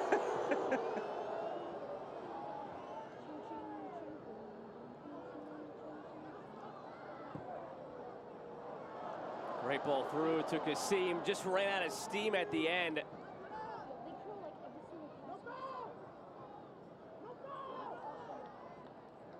Back for Yedlin. Inside of a quarter of an hour remaining, but might have a lot of stoppage time for those back-to-back scuffles we watched. Coco Jean just went down for Inter Miami. We were told he would be the one giving way for Edison Azcona once Azcona stepped to the halfway line.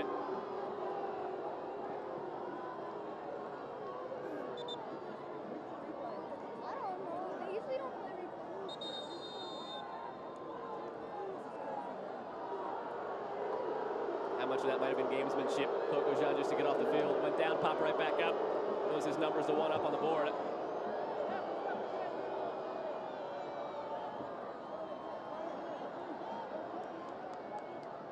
I understand it's a different equation on the Birmingham side without the same bench as Inter Miami, but at what point does Tom Sohn just elect to get fresh legs out there, period? I'm a little surprised that, as the game has gone on, they've had trouble finding Juan Agudelo, and I get it. Everything that comes along with his career, right? 240 MLS appearances, 45 goals. But regardless of the statistics that come along with your resume, simple enough, he's just not active enough. That's all it is. And so you've got someone like Nico Brett, who is coming back from injury himself, but he can tickle the nylon. He knows how to chase a game and really be disruptive on the back line, and especially with the way that this team is trying to rotate and the new players on the field, why not add a variable up there? Especially with the way that Gabby Alves is still willing to go. You've got Prosper Kasim, Enzo Martinez, Tyler Pasher, Lucky, but all these guys are still carrying confidence with just outside 10 minutes to go. Real Salt Lake and LA Galaxy have kicked off elsewhere, our final quarterfinal.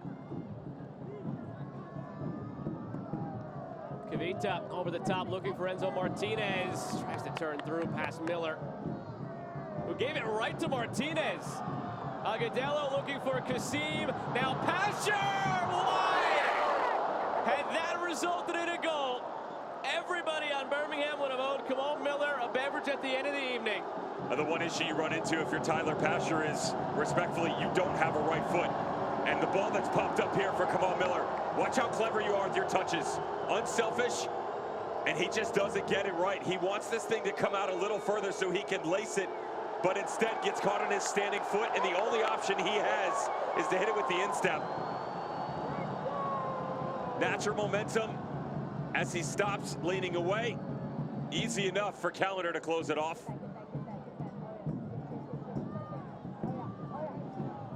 Give away the other way, Stefanelli.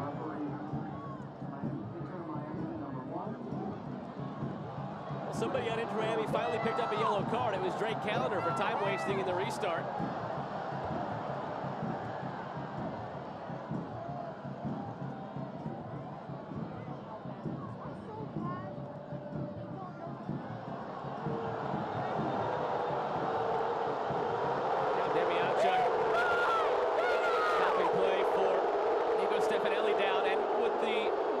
Side of the fans are upset about here is there's no obligation to stop the play there.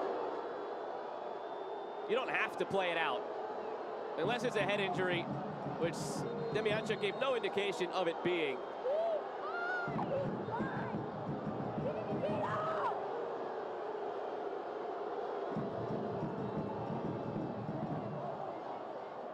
A friendly reminder that there is a congestion that everybody's dealing with right at the month of May in general, but at the tail end, the beginning of June, they're on 3 games in 8 days, Inter Miami. So yes, you are going to deal with the war of attrition, but to your point, there's a right way and a wrong way to handle some of these proceedings. And unfortunately for the referee, whether it's the challenges before, the missed calls, and now the decision to slow progress for either one of these teams, you're sending a mixed bag of emotions and messages to players of, you don't know how the game's gonna be called. And that's the frustration that you're dealing with. Fanuel Kavita trying to express some of that. It boils over to guys that have not even dealt with all this. Leo Campana just getting in Kavita's face a second ago because he's sticking up for his teammate. And yet, even though he's in the wrong, if I'm in Campana's shoes, I'm doing the same thing. Well, a good evening for a referee is like that of a 6 in the midfield. The less you have to talk about him, the better the night was. We've talked an awful lot about Serhii Demianchuk tonight.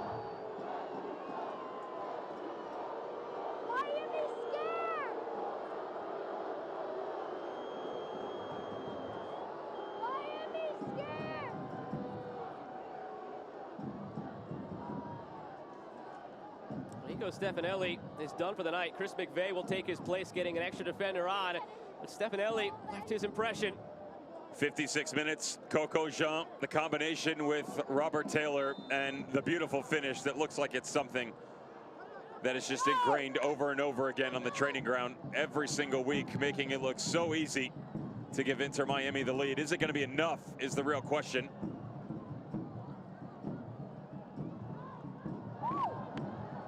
Alan Smith up the right side, out for a throw. 8 minutes to play. Again, TBD on stoppage time. And an awful lot of stoppages in this second half. Agudelo chested down to Martinez.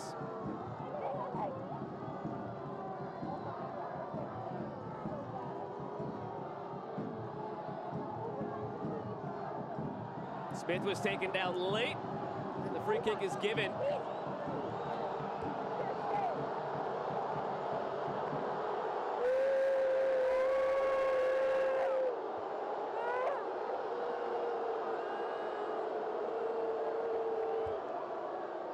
All 5 changes have been made on the Inter Miami side of the equation. Serhii Krivtsov either continues or they play down a man.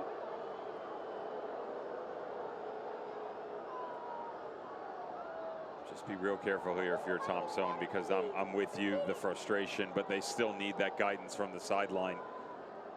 As frustrating as it's been, in USL Championship play. For their last 5, they've still managed to overindulge in this cup run. On the road against the Red Wolves, at home against Chattanooga, at home against Memphis, home again. You've gotten there for a reason, and it's because of his guidance. 10 minutes to go, down a goal, you need him. Don't have a degree in it, but sometimes it's easy to read lips, and you could see Thompson ask, why was the play stopped the last time we were attacking? And that's still not sitting well with him or the Birmingham side. He's right, though. 100%. Now from the free kick, Pasher cracks one. Callender stops it.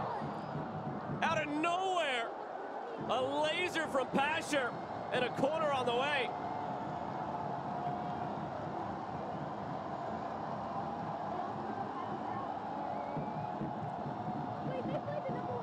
Make a couple of big saves out of nowhere tonight, Drake Callender. That was his third. Now Martinez from the corner delivers it right into the hands of Callender. Also has to get up himself here. He is on a yellow. Great recognition by Mikey Lopez, who sees all this space off. Just a little touch. Pizarro late to step up, and that's a pretty good idea. Even from distance, why Drake Callender has slowly made his name into the national team mix. Excellent save from distance.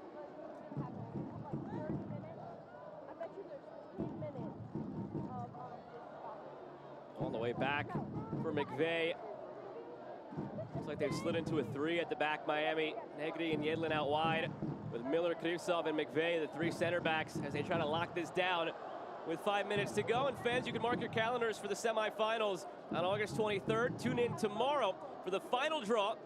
That will determine which clubs get home field advantage in their quest to claim U.S. Soccer's national championship. See the team's fortunes unfold live on the CBS Sports Golazo Network's Box to Box at 1 p.m. Eastern tomorrow. Find out who hosts the semis and the priority order for the final. Let's see you do.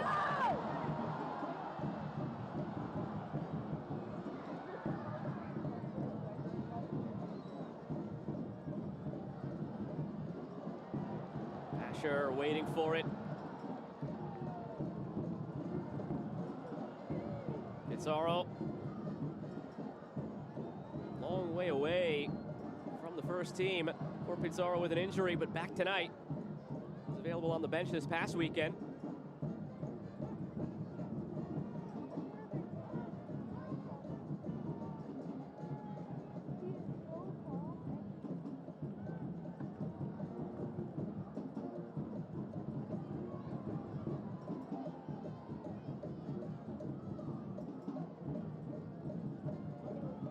Ruiz and Azcona, the two who were at the U20 World Cup for Inter Miami. Azcona representing Dominican Republic, took them on that magic carpet ride last summer in the CONCACAF Under-20 Championship, where they fell to the U.S. in the final, and he draws the foul here. Azcona scored at the World Cup this year for Dominican Republic. He knows the challenge is coming on this too, and very brave to step in, because Crognali so quick to jump up into that pocket and challenge any attacker that's willing to slide in. Azcona just using his body pinch over the left. He's been pretty clean since coming on. I'll give him that much. To be fair, sitting on the 1-0 lead, they're not asking a ton of him on the attacking front, but really doing a good job in that gray area just in front of the back four.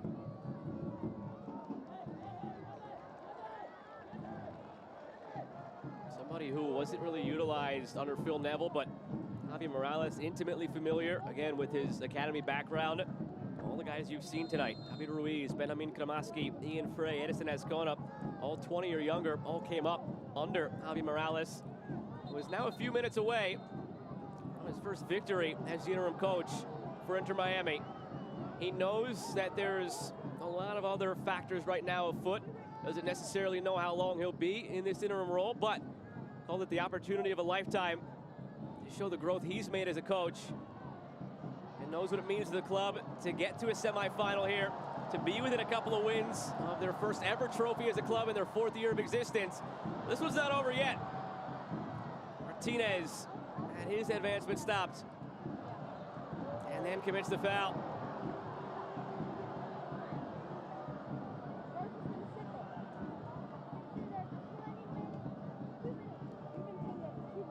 just a tad bit off tonight for the Birmingham Legion.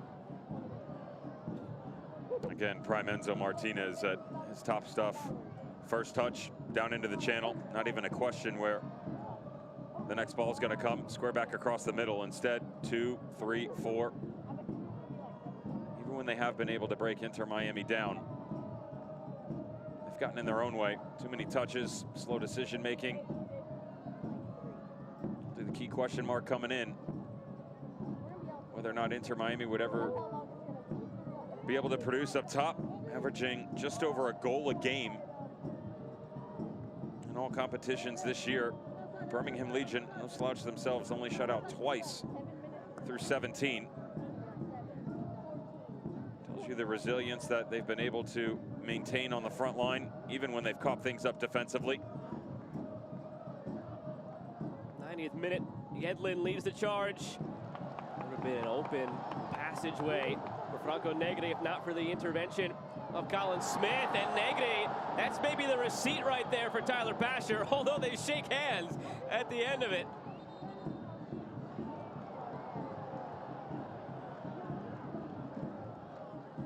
It's complicated between those two tonight. Yeah, forgive, don't forget.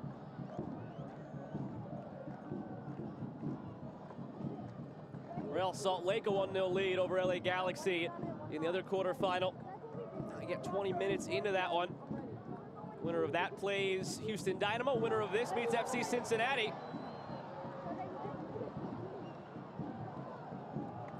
We're told there are 10 additional minutes tonight. Expected it with the stoppages we saw in this half.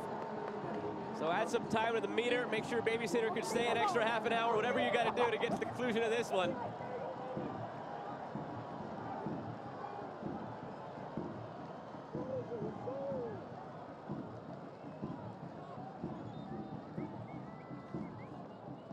Diva Nwegbo comes on for Mikey Lopez.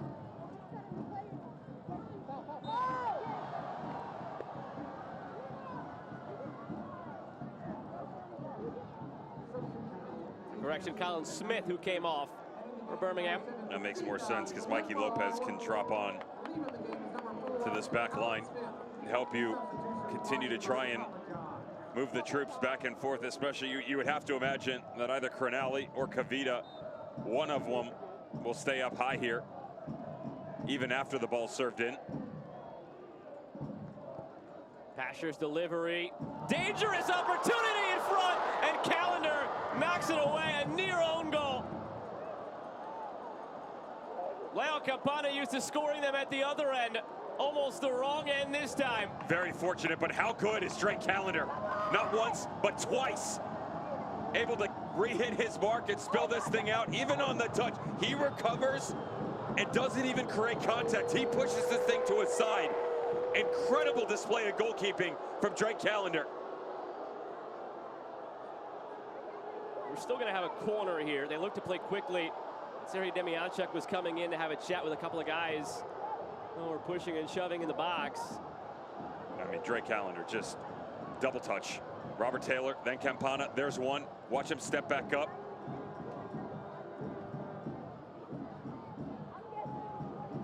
That's a magical save.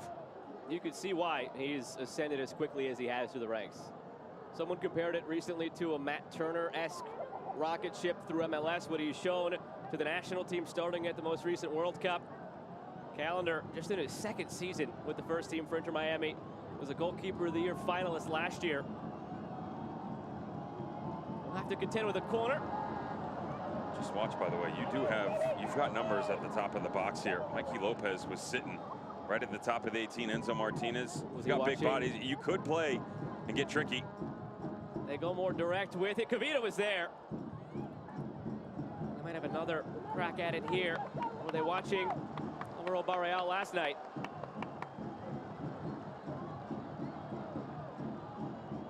Martinez, low driven ball, loose in front, almost another crack at an own goal. This one off Krusov.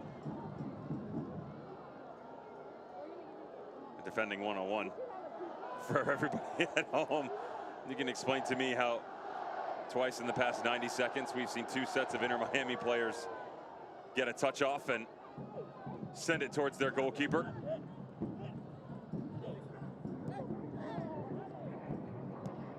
Still feels like there's another chapter to be written in this game, whether it's a close call for Birmingham, whether it's a deal sealer at the other end for Inter Miami.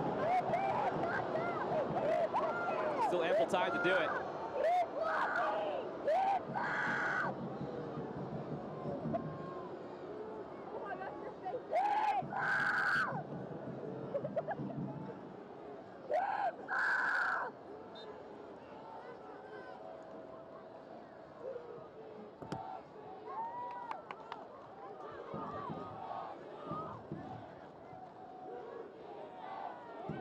Six remaining of the 10, but we've had stoppages within the stoppage, so let's see where we finish tonight. Sergei Demyanchuk pointing to his watch right now as Yedlin's taking his sweet time.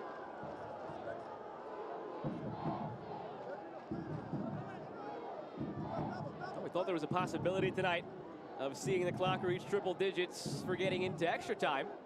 Not necessarily stoppage time. There may yet be extra time still. If Birmingham could find that equalizer. Martinez. Prosper Kasim runs into some trouble. I don't like that switch of him onto the far side. All of a sudden, you're matched up against Negri, but more importantly, you've got Azcona and Pizarro both on fresh legs. Watch how quickly they've been able to close him down when they do try and work off the 10. Nice bit of interplay here. Lopez blocked on the service. Cronali over the top. Agudelo offside. You wonder if Tom Sellein is just hoping to catch lightning in a bottle. The way Kasim scored in the last round against Charlotte was over on that side, inverted cut in, scored on his left foot. Grasping for anything right now to give them that opportunity to level things.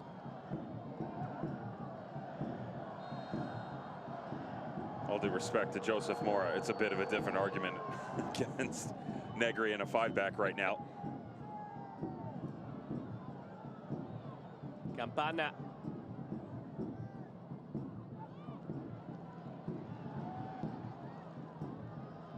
Cronali tried to force it. Almost gave it away dangerously.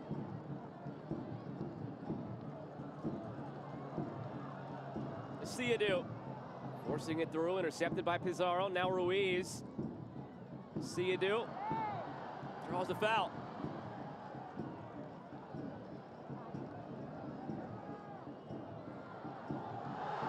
Agudelo pulled from behind. Pizarro shown a yellow.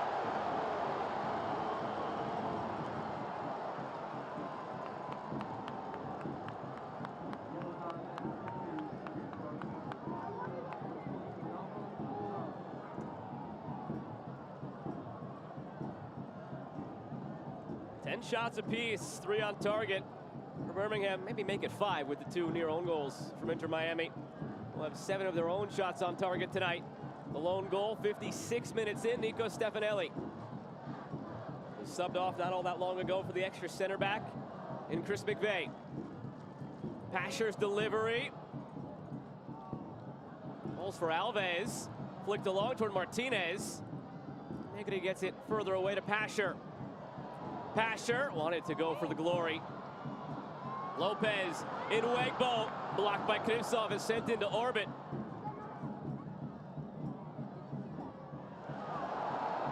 Lopez, well done on the hustle play. He's down in pain, play continues. Martinez out wide. Kasim takes a deflection on his service. Heavy contact in the box. Crowd wanted a penalty. Instead, it's a free kick the other way.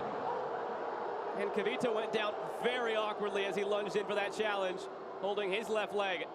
Lopez still down behind the plate. Mikey Lopez putting together another quality shift tonight for Birmingham Legion. One of the most instrumental pieces in the matchup against Charlotte in the round of 16. And the stretch, just a little bit of contact with Edison Azcona. Smartly done by Tyler Pasher, by the way, to recognize the fact that Enzo Martinez had made camp just behind Kamal Miller. On the tail end of all of it, watch Cavita. He's really awkward within this challenge right there. See his foot get caught up underneath him and stretches the left side. A date with FC Cincinnati. The award for everybody.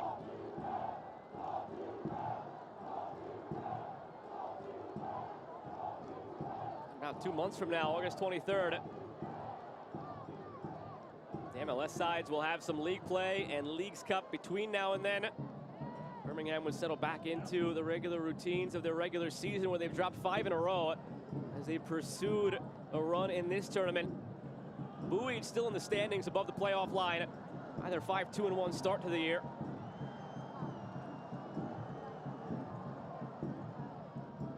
Pasher opens up, looking through for Agudelo. Last minute of the 10 minutes initially given here. See if there's anything extra on top of the extra. We've had some stoppages within the 10.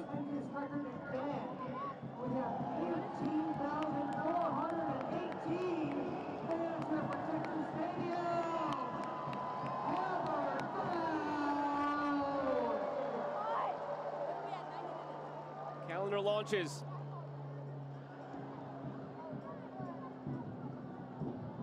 Is there one last moment of magic in the Magic City?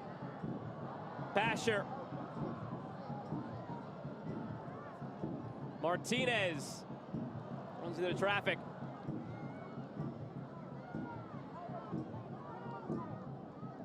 At the point of the game where it's just kick it as far as you can. Pizarro didn't get the memo. But this helps bleed some more time off the clock still.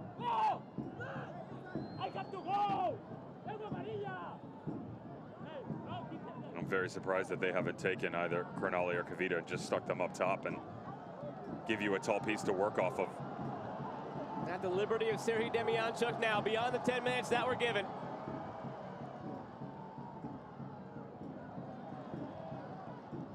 Over the top toward Agudelo, who brings it down. Agudelo! Out for a corner.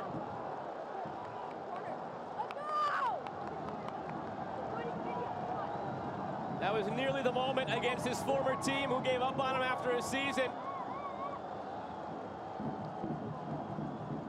Have to have it here. Van Okel's up for Birmingham. Pasher lofts it out of play for a goal kick. The line is up from the assistant referee. It went out of the line for a goal kick. Opportunity wasted.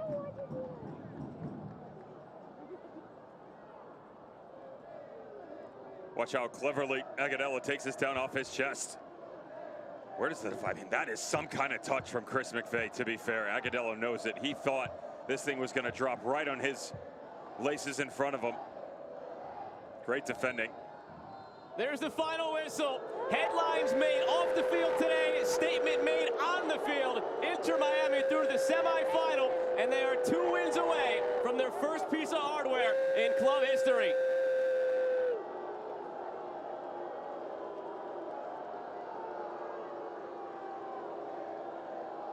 Hostile environment, a record crowd tonight for Birmingham. Plenty of chatter from the Birmingham fans. But it's Inter Miami smiling tonight through to the semifinal.